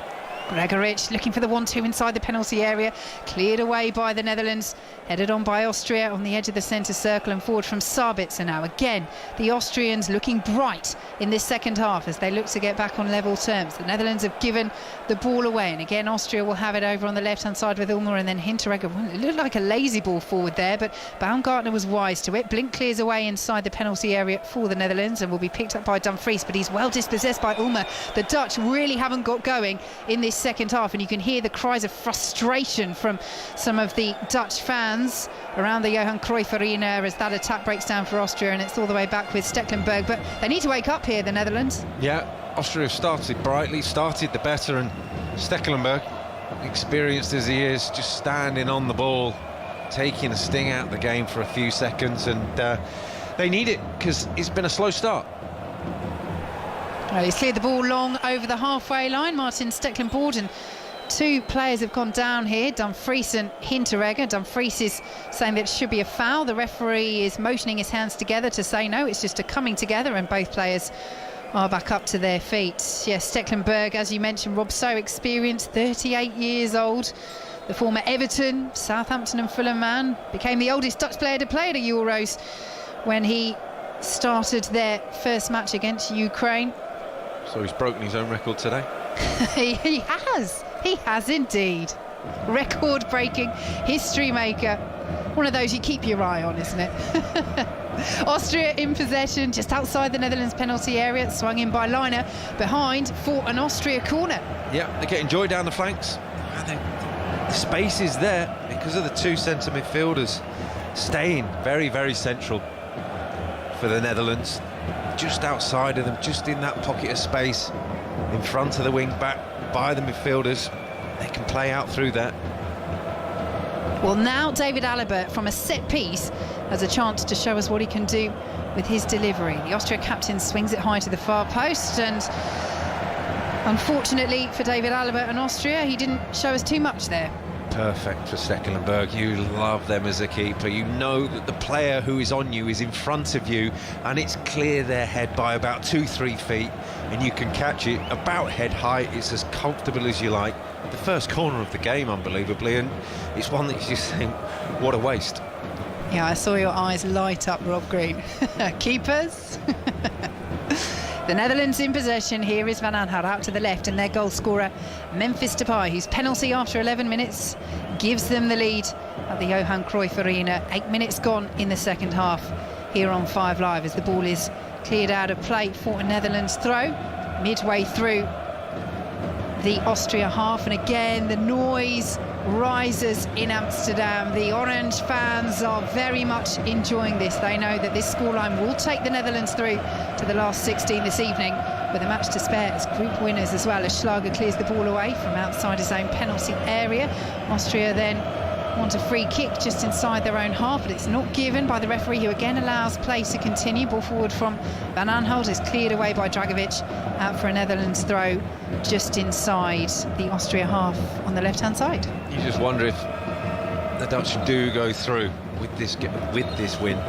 You're looking at the third game. It's a really good opportunity to ball rest that squad. These games come thick and fast, and it's not the biggest of squads with household names throughout the side, is the Netherlands, and so he needs to rest them players at some point. They're in possession here, but Weghorst gives the ball away. Hinteregger, well anticipated by the Austria centre-half, steps up, gets a touch on it, but the Netherlands pick the ball up on the right-hand side. That's a brilliant turn by Wijnaldum. Plays Dumfries in down the right-hand side. Ulmer is there with him. Ulmer stands up well. And the decision goes Austria's way as well. He's done very well there, Ulmer, because Dumfries, as we know he likes to do, was bursting forward down that right-hand side and almost stood up, got the tackle in and prevented the corner as well. Yeah, it's wonderful from Wijnaldum. Moments before, a couple of moments ago, he turned around 2 Austrian players, and there it was just Hinteregger gambling. He knew he read it from about seemingly yards away and just let him commit himself, went round him. Goodbye. Van Aanholt's given away a free kick just outside the Austria penalty area. The Netherlands 1, Austria 0. Almost 10 minutes played in the second half here on 5 Live. Just going back to that Jasper Cillessen conversation, it's not understating it to say he is absolutely furious with De Boer. So yes, he contracted COVID at the end of May. If you think back to John Fleck, same thing happened to him in the Scotland training camp. Of course, he's still involved in the squad, but De Boer said to Cillessen, who was expected to be the number 1, no, I'm just not going to take you anymore, and called up Marco Bizot instead. In that position, Rob, how would you feel? It's incredible, isn't it? I mean, you don't know the ins and outs of it. As Austria come forward, ball into the penalty area, blocked by Daley Blind, will be picked up again by Liner, but Blind does very well and clears away at the second attempt. On the face of it, it seems an illness that you can contract without knowing, and no one pass it on without knowing, as we've all experienced, and it's seemingly something that if you're punished for it, it's the eve of a major tournament, and I was fortunate enough to go to 2, got injured for another just beforehand, and it's one of the highlights of your lives, and it gets taken away from you, and yeah, rightly so. I feel like you had that magical moment taken away from you. Very, very frustrating. Free kick to the Dutch, who send it back to Stecklenburg, who is now playing instead of the aforementioned Cillessen. And I suppose for a keeper as well, I mean, you can understand him being in the squad, he's not ready, and Stecklenburg gets the nod. But to pull him out of the squad when actually, as third choice keeper Bizot is so unlikely to play anyway. I have to say, when I heard about it, it did raise some eyebrows for me, and clearly it does for you as well.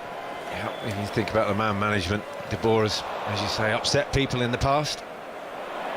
As De Jong plays that forward for the Netherlands, it's well blocked, and that was important for Austria, as there were 4 orange shirts waiting to receive that pass. There might have been a couple of them offside, but Austria come forward playing all in black, the Netherlands all in orange, and the Netherlands it is who lead by a goal to 0. 12 minutes played in this second half on 5 Live. Austria in possession. Good turn in the centre of the field by Konrad Laimer, but again Austria will be forced to slow the play down and go all the way back to David Alaba, who plays a lovely ball right through the centre of midfield. It's back with Schlager now, central position, midway through the Dutch half, lays it off to Sabitzer.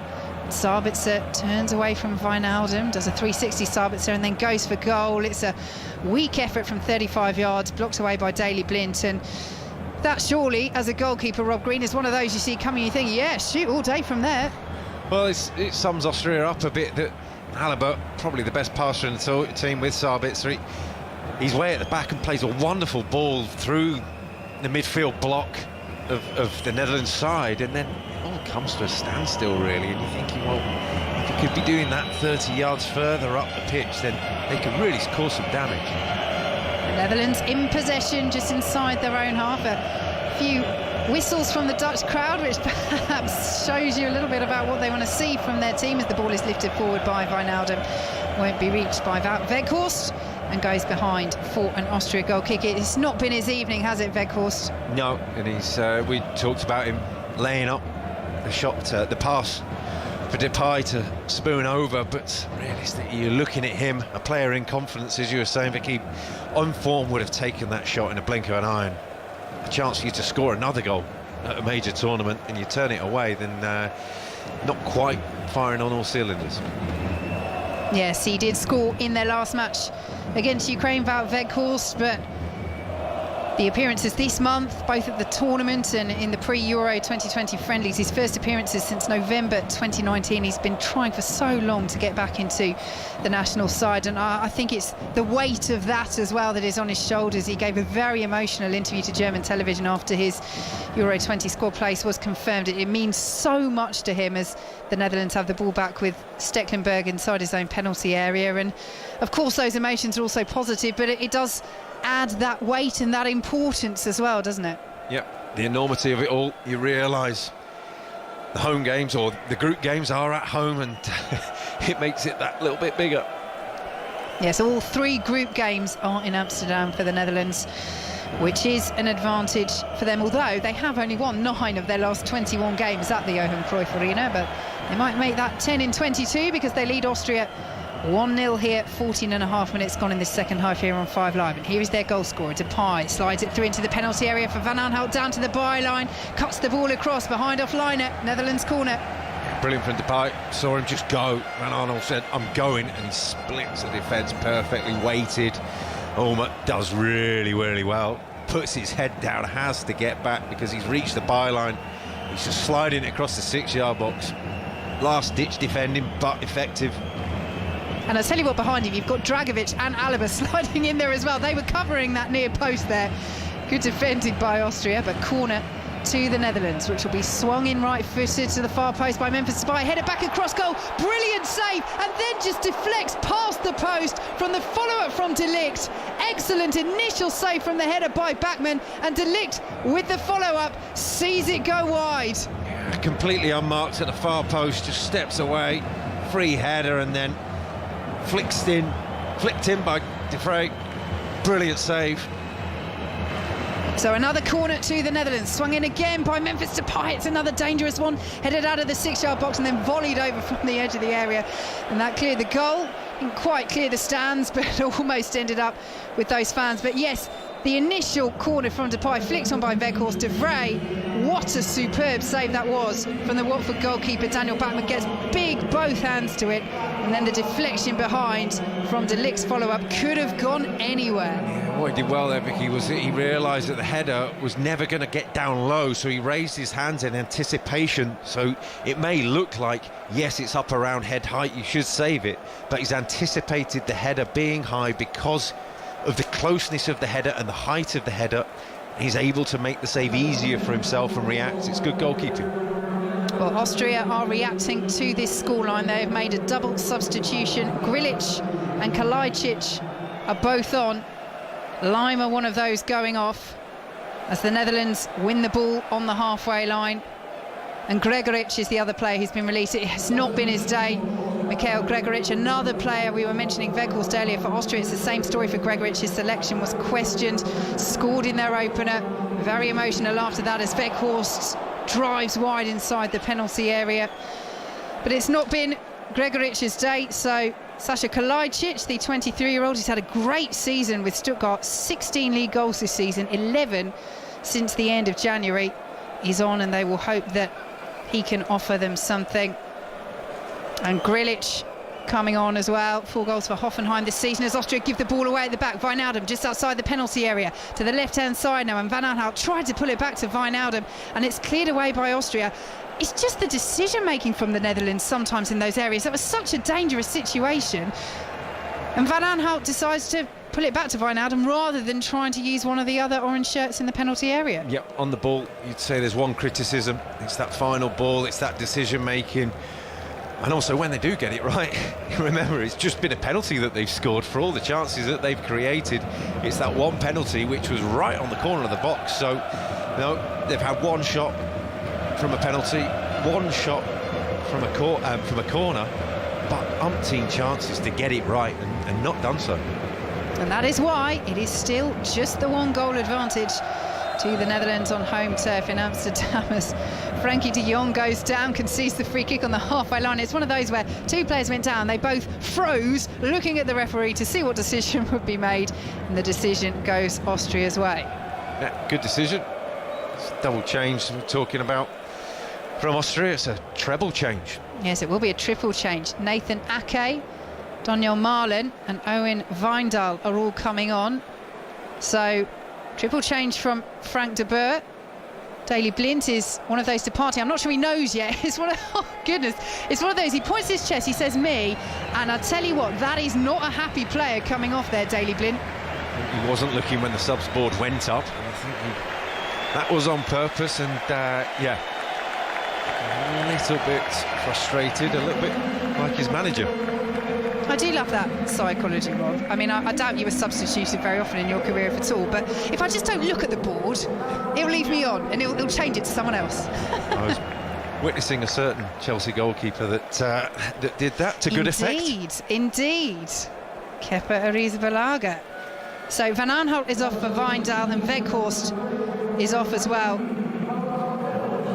for Marlin. And again, we say the same for Austria's Gregoritsch. It's not been Weghorst's evening. So triple substitution for the Dutch as Dragovic swings the ball into the penalty area for Austria. Cleared away out for an Austria throw midway through the Netherlands half. It's 3 like-for-like swaps. Just fresh legs, similar to the first game that the Netherlands made. I'm more interested in Kalajdzic coming on for Austria. He's a clever player. He's a tall player, but he's not an out-and-out number 9. He's a centre midfielder come centre forward. He's changed his position over as he's matured as a player. So if there are gaps and he is cute enough to find them, then maybe there's an inkling there for Austria.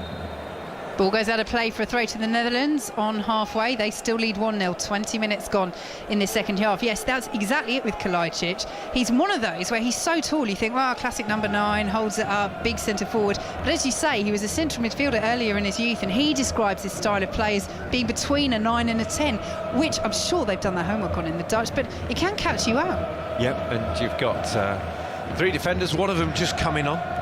Lots of holes in there as well, and he's scored a lot of goals in the Bundesliga last season, so maybe he fancies chances here. The Netherlands in possession. So far, their chances have been better, and they've taken one of them, that penalty from Memphis Depay after 11 minutes, which gives them this 1-0 lead. And as things stand, will take them through to the last 16 tonight as group winners. It will also knock out North Macedonia, and they could get a second here. Here is Donyell Marlin in on goal into the penalty area, squares it. Brilliant goal from the Netherlands. That is so well deserved. Denzel Dumfries coming in unmarked as Austria appeal for offside, but Dumfries has the ball in the back of the net for the second game running, and the Netherlands lead Austria by 2-0. Well, he's been under much criticism, De Boer, but he's made the change, and that change has made the difference with that goal. His Weghorst was still on the pitch. I don't think that would have been created, because Marlin has had to run from pretty much the halfway line. He would have been caught by the Austrian defence, but it's brilliant from Depay, just managing to hold it up. Perfectly timed pass, Hinteregger playing them onside, and then he's in, he's through. It's about his decision-making. Here's Dumfries, the wing-back as ever, bombing on forwards. He's there, up there with them at the centre-forward, putting it into an empty net. 2-0. You'd have to say it's well-deserved. Well, as Rob Green says, the run was timed perfectly from the substitute Donyell Marlin. VAR have had a look, they are happy, and the Netherlands lead Austria by 2-0.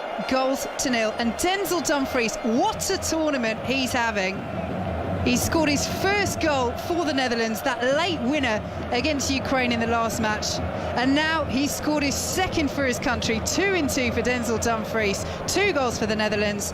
And it looks as though it will be all 3 points as well, and winning this group and through to the last 16 with a match to spare, unless Austria can find a comeback. And of course, Rob Green, we saw what the Ukraine did last match. Yes, we did. But the Ukraine had Yarmolenko, who could shoot from 30 yards. I'm yet to see someone do that from this Austrian side. Sabitzer maybe, but you have to say that the defence held such a high line, and there was no real pressure on Depay, who'd done well to get the space to play the pass, and from there they were just dead and buried. They were miles behind Marlin. Austria have the ball just outside the Netherlands penalty area. They do win a corner. Daniel Bachmann, the Austrian Watford goalkeeper, incidentally has picked up a yellow card for his protest. I mean, we have the benefit of replays. It was onside, perfectly timed run, but he was absolutely furious, Bachmann, initially. Yeah, well, he knew VAR would have a look as well, so it's seemingly quite foolish. You saying you wouldn't have done that as a keeper? There wasn't any VAR when I was playing. So you had to? No, just doing it for your team, absolutely. Selfless. Corner to Austria. Alaba swings it in, good delivery, and it's headed over on the edge of the 6-yard box by Hinteregger. He was surrounded by orange shirts, but he got the header away. That's a chance for Austria. Yeah, it's a tough chance. Near post, just reaching too far back to get the chance, and he's beyond the near post, and actually, you know what, looking at it there, maybe flick it on from that opportunity, but also, you say with this Austrian defence that you play your plans to the players on the pitch. And as soon as Weghorst went off and Marlon came on, you have to play a little bit deeper because you've got 2 whippets up front, and that there, you've got to... yes, you're forcing the game, yes, you're pressing for an equaliser, but you know that one ball and you're not going to catch them. Well, Austria are making another substitution, trailing 2-0 in Amsterdam, and it's the one-time Newcastle lone player Valentino Lazaro who is on for Christoph Baumgartner.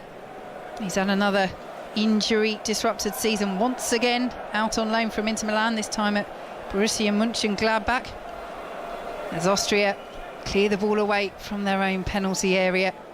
The Netherlands leading by 2-0 as Hinteregger will tidy that up. Dumfries, the scorer of the Netherlands' second goal, thought he was blocked off there, but nothing doing by the referee, and Hinteregger will clear long. Nathan Ake wins it just outside the centre circle. Austria will pick it up again, though. Here is Liner infield to one of their substitutes, Kalajdzic, the tall centre forward, picked up again by Liner on the halfway line, and now forward to Valentino Lazaro. Here is Kalajdzic turning once more, good ball into the penalty area, excellent sliding challenge by Nathan Ake, because Lazaro was right on his shoulder there, and it goes out for a corner to Austria. Netherlands 2, Austria 0.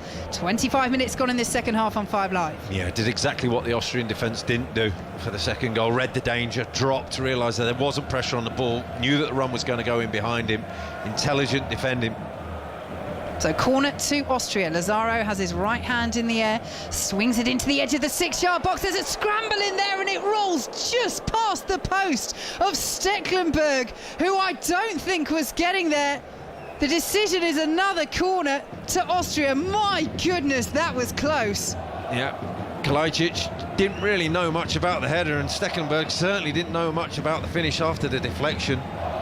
So another corner taken from the right by Lazaro, swings it in again. It's another good delivery. Alaba's gone down, cleared away by the Netherlands out of the penalty area. Will be picked up by Schlager on the halfway line, and I think the referee might just have a little look over his shoulder, but no, Alaba is up to his feet and jogging out of the penalty area, and Austria will send the ball back to Daniel Bachmann. Netherlands 2, Austria 0 at the Johan Cruyff Arena in Amsterdam. The Netherlands win possession just inside their own half. Wijnaldum plays it out to the left-hand side, and Frankie de Jong, and here now is Memphis Depay.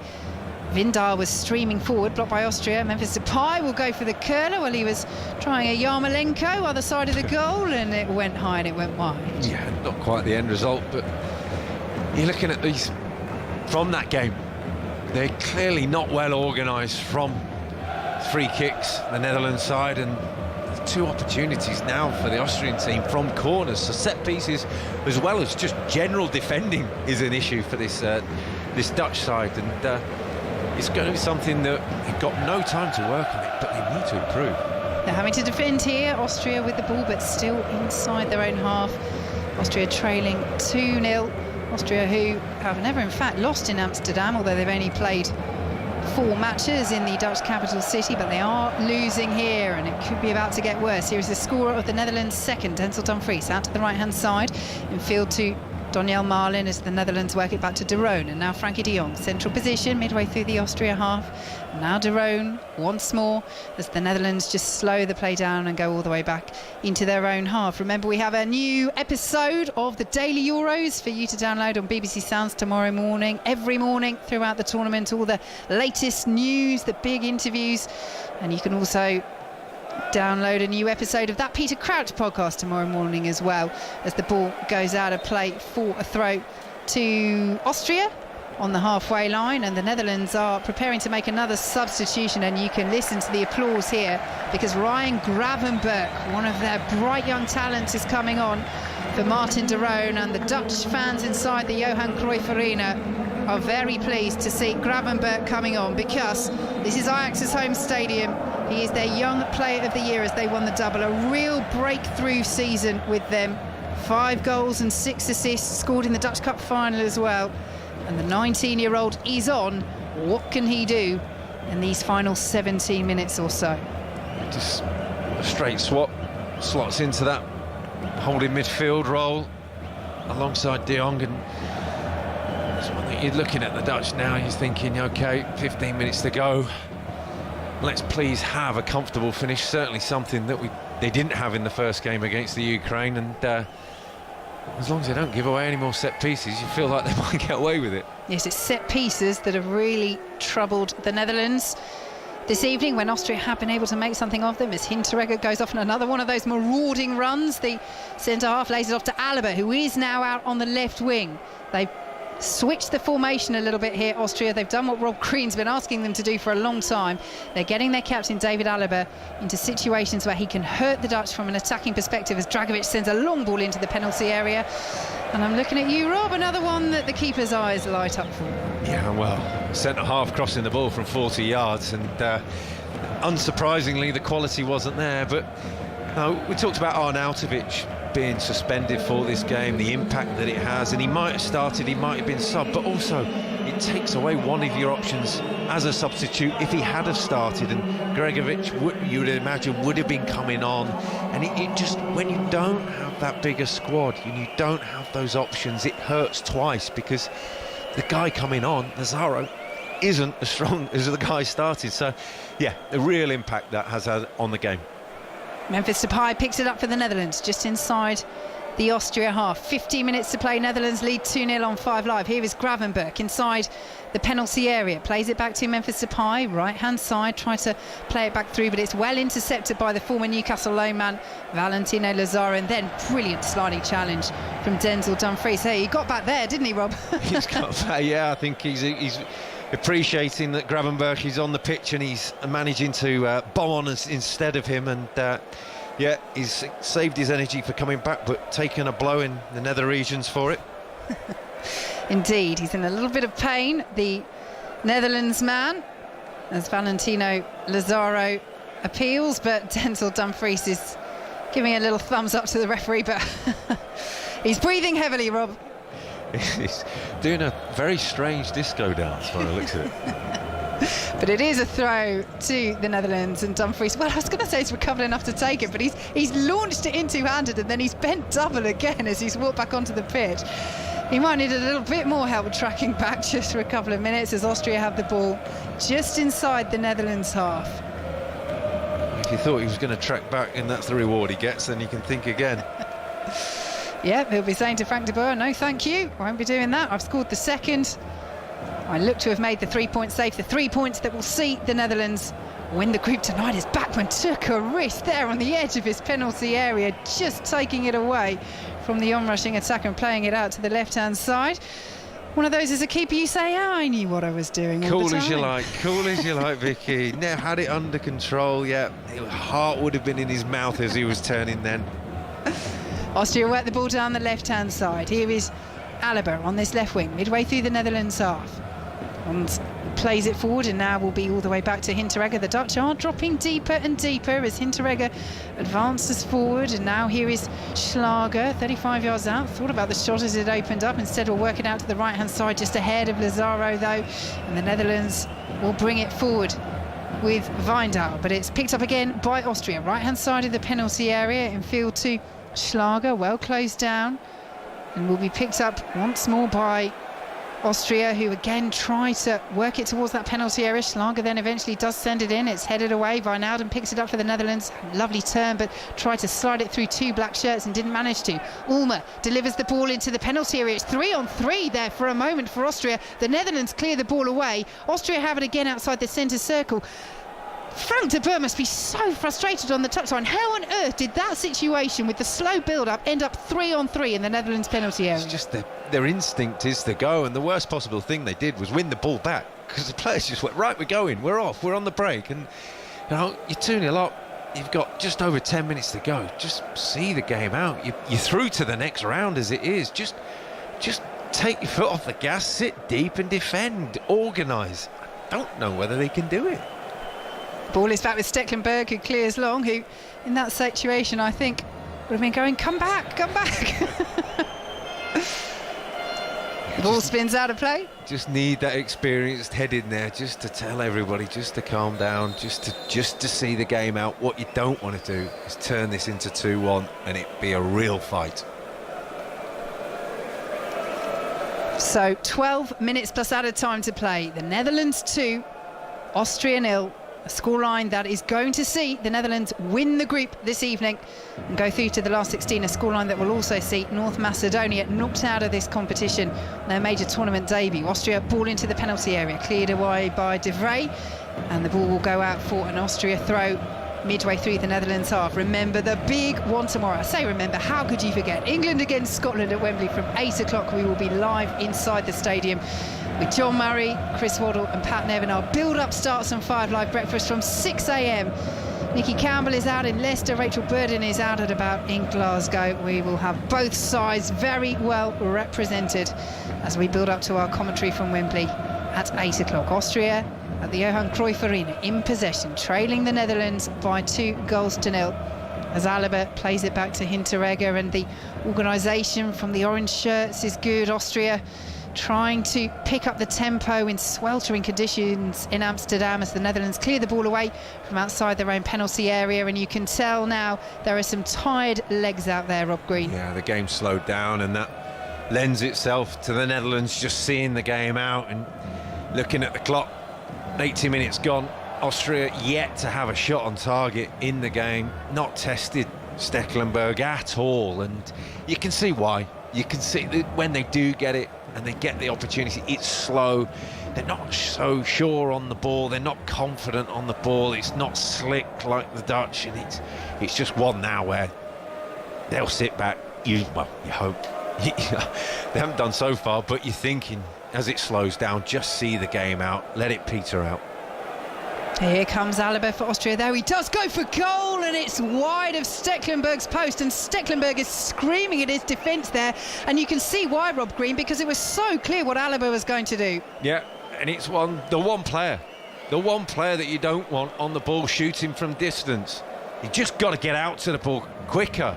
I mean, it's De Vrij, the centre half, who can't get out to him. The midfielder stood watching. Stekelenburg, incredible judgment to let it go by because it was close. He then stands there screaming at the defence because they've just stood and watched. Well, perhaps Frank de Boer is listening to you, Rob Green. Perhaps he's listening as well to his inner defensive mind, because Memphis Depay is coming off and Luke de Jong is coming on. So again, tactically it's a straight swap, so probably more about resting Depay than anything else, but we'll see if it changes the Dutch approach slightly. Although I'm sure Luke de Jong, having come on, will certainly want to impress up front. Yeah, he's a tall target man of a player, and it's an out ball for these last few moments that as they drop, they've got someone to play the ball out to. It's astute management.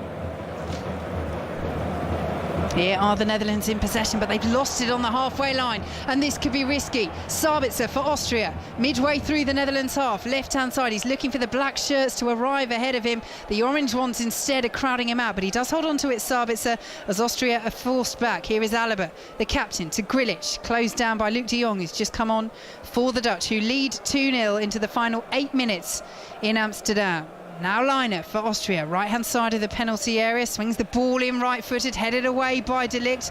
Dumfries will come out and just close down Ulmer, who gets there first for Austria, pulls it back again. Alaba is given the space to cross. It's a good delivery, headed away by the Netherlands out of the penalty area and should be cleared long by Wijndal, but it's cleared straight to Grilic, and you can hear the rumbles of frustration around the Johan Cruyff Arena because Austria are coming forward once more as Liner plays it forward, blocked by Wijnaldum, who's back there trying to clear on the edge of his own penalty area, and then Schlager goes down under the challenge of Wijnaldum.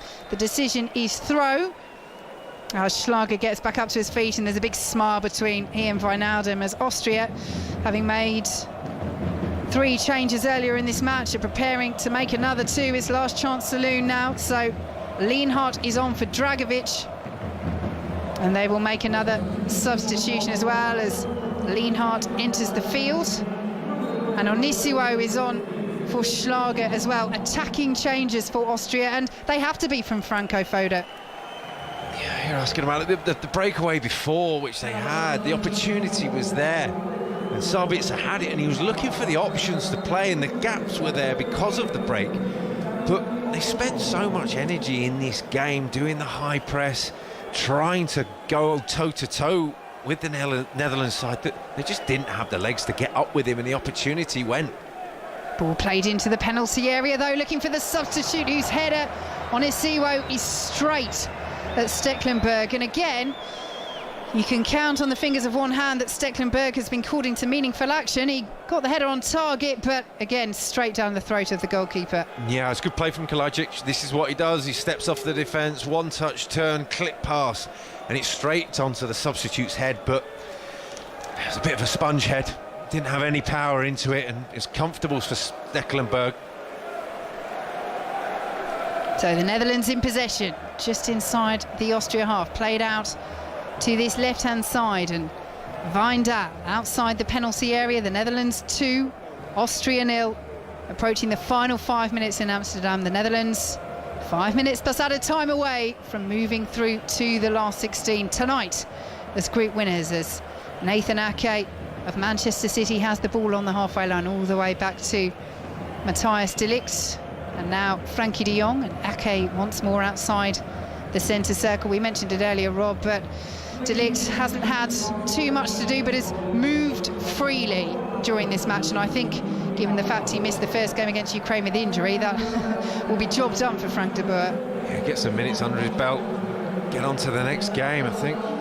Here come Austria coming forward again though. Kalajic again holding the ball up well, showing good footwork in the centre of the park, lays it off to the right hand side, and Line swings the ball into the penalty area. It's high, it bounces away, but again the Netherlands just don't get to that second ball, and again Ulmer can fire it off an opponent, this time Dumfries, and behind for another Austria corner. And as we've said, Rob, it's at set pieces that the Austrians look most dangerous. Well, they've got a few minutes left to do something, and they've had one shot on target all game.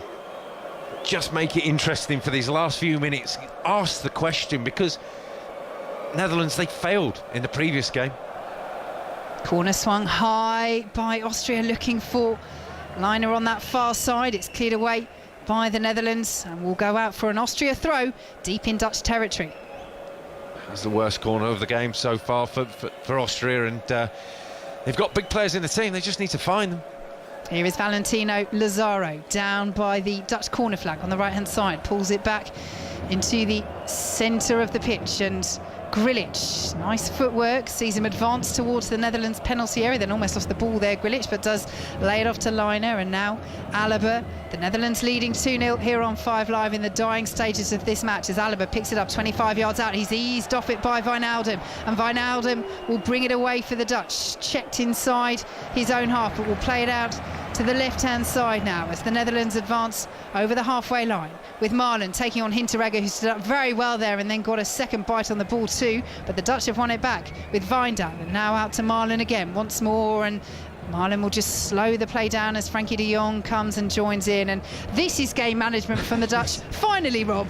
You took the words out of my mouth, Vicky. This is how you win a game of football. The Dutch teams of years gone by just known for keeping the ball. You stand on that pitch and it feels like you can't get close to them because they're all so comfortable. They can play in any position and they all just interchange. Just keep the ball. You've got the biggest pitch that you want, just to make it as big as you want and keep it. You don't have to attack. 2.5 minutes to go as Gravenberch does attack, just as Rob says that. But I think they're entitled to do that after a couple of minutes, would you say? Or would you think as Bagman then just takes another touch inside his 6-yard box? Cool as you like, would say Rob Green. Heart in his mouth is what's really going on as the ball goes out for a Netherlands throw midway through the Austria half. Yeah, they've never really been truly threatened, but you don't want to make it harder for yourself. And with 2 minutes to go in the game and another game coming up against North Macedonia, you can win the group in a game that you fancy yourselves. Just make sure you win this one. And as you say, Rob, the importance of resting players as this busy Euro 2020 schedule continues. 2-0, job done, Group 1, and they can rotate against North Macedonia. And not just about resting players, but giving your squad players the experience, because who knows when they might be called on later in the tournament. As Austria come down the right-hand side with Lazaro just outside the penalty area, pulls it back to Liner, exchanges passes with Grilic, sends it forward, left-footed, picked up by Sabitzer over on this right-hand side. And now Lazaro, long ball into the penalty area. Again, Austria have the bodies in there, but the header is behind. Netherlands have a player down. It's Matthijs de Ligt, but it looks as though it's cramp rather than anything more serious, as Stefan de Vrij is just stretching that leg for him, and time is ticking away into the final minute plus added time. Netherlands 2, Austria 0. Yeah, job done you think, from now on in, and the border manager of the Netherlands will be pleased with the performance, but truly that you kind of feel that as soon as Arnautovic was taken out of the equation for this game, the attacking threat that Austria had that could have really exploited the gaps in the defence was taken away, because Sabitzer, for all his quality, has been quiet tonight. Well, he is limping a little bit here, Matthijs de Ligt. He's back up to his feet. The Netherlands have used all 5 substitutions, so while he's gone down here, de Ligt, he's raising his hand as Stekelenburg takes that, and Stekelenburg looks to the heavens, because this is so frustrating for the Netherlands. Again, it looks like it might be cramped for de Ligt. He's being helped up very sportingly by Kalicic of Austria, who's just stretching that leg up. But they will hope that it's not more serious. And what do you do here if you're De Boer? Do you say, we'll just come off, we're 2-0 up, we'll play with 10 men for the last few minutes? He's such an important player, de Ligt, of course, without Virgil van Dijk. So much pressure and weight on his young shoulders. Well, he's being helped off the pitch slowly. They've got 3 minutes to go. I'd stick him up front and just let him stand there and bring De Jong back to head any dangerous balls forward. I mean, it's a back 3 that they're using, so they've got enough bodies back there. Just sheer weight of numbers. Austria can't do anything different that they haven't tried for the last 90 minutes. So a blot on this evening for the Netherlands. Matthijs de Ligt is limping off. He's certainly in discomfort. It looked like cramp on a couple of occasions, but we will have to wait and see if that is a more serious muscle injury, having not played their opener against Ukraine. But Austria with the ball midway through their own half. The Netherlands 2, Austria 0 into 4 minutes of added time, and we've played almost one of them. So the Netherlands seeing out this match with 10 men as Austria bring the ball down the left hand. Well, I was going to say seeing out with 10 men. He's limped off de Ligt, and now they're saying they want him to come back on, the Netherlands medical staff, as Austria send the ball out of play over on that far side, and he's come back on there, de Ligt. That's a rather bizarre scenario, because we didn't see the trainer come on, so I'm not entirely sure why de Ligt went off. He'd been treated by a couple of players on the pitch, but to limp all the way off and then limp all the way back on, he's probably walked more than if he just stood there for the rest of the game, hasn't he? Well, he doesn't look entirely comfortable coming back on, so he'll be counting down the seconds for sure. So Austria in possession with Sabitzer. It's well won though by the Netherlands, and Luc de Jong and now Marlon trying to set Wijnaldum away. Wijnaldum just slipped under pressure from Hinteregger, but it was a slip, it wasn't a foul, as Wijnaldum slaps the turf in frustration, and Austria come over the halfway line. Austria, who will play Ukraine on Monday in Bucharest. That will now be a showdown for second place in Group C, because the Netherlands, with this 2-0 scoreline, with 2 minutes of added time to play, are going to win Group C this evening and go through to the last 16. It also means that North Macedonia will exit the competition, as the ball through is straight into the arms of Martin Stekelenburg. And now he has the opportunity to do a bit of game management, which is exactly what you would do in this situation, Rob. Yep, I can't remember the last time anyone got brought up on the 6-second rule, and I don't think that'll change now. But just going back to Gini Wijnaldum's been terrific tonight, and I think he really enjoyed that position of being the most advanced midfielder. 2 in behind him, he can make runs. I mean, we're in the 90 injury time now, and he's still bombing forward. He's the furthest player forward, so I think he enjoys that role. The Netherlands have lost it on the halfway line. 90 seconds to play. They lead 2-0.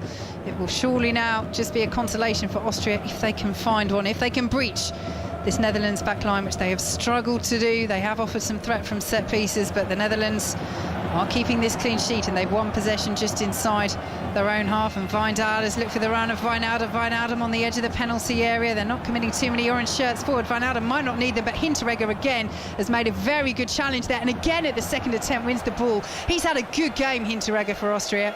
Yeah, well, he's had to, because he's not the most mobile of defenders, and yet he's managed to track back. He got caught playing the Dutch substitute onside for the second goal, but every time he's needed to get back, he can do. Austria in possession midway through the Netherlands half. This is a good driving run to the edge of the penalty area by Lienhart, but it's picked up by the Netherlands. And now Donyell Marlin racing towards the penalty area. He's on the edge of the box, he goes for goal, and it's over the bar. 15 seconds of added time to play. They're there, the Netherlands. Yeah, in true Netherlands style, Marlon breaks into the box, and De Vrij, the centre half, an underlapping run into the penalty area, and Marlon shoots, and he stands there and goes, why? Why? I've just run all that way in the last few moments of the game. So we have played the 4 minimum minutes of added time. The Netherlands are on the brink of winning Group C, 2-0 up against Austria, who have the ball just inside the Netherlands half, but time surely seconds away from being up as the referee puts the whistle to his lips and then seems to hesitate as Austria have one last attack. The ball swung into the area, headed away by the Netherlands up towards Luc de Jong, who goes down. The whistle is blown, and it is the full-time whistle. The Netherlands are through to the last 16 of Euro 2020. They have won Group C. They've won it with a 2-0 win over Austria. The goals from Memphis Depay early on from the spot, and then Denzel Dumfries scoring his second goal for his country in as many matches. And Rob Green, it's deserved for the Dutch. Yeah, and a slow start to the second half, but other than that, in an attacking sense, they were excellent, and the only complaint you would have said was it should have been more. For Austria, it was a disappointing performance, really, because the opportunities were there to pick the holes that were being left by this Dutch defence, the way that they play, the cavalier fashion that they play, just didn't have the quality to do it.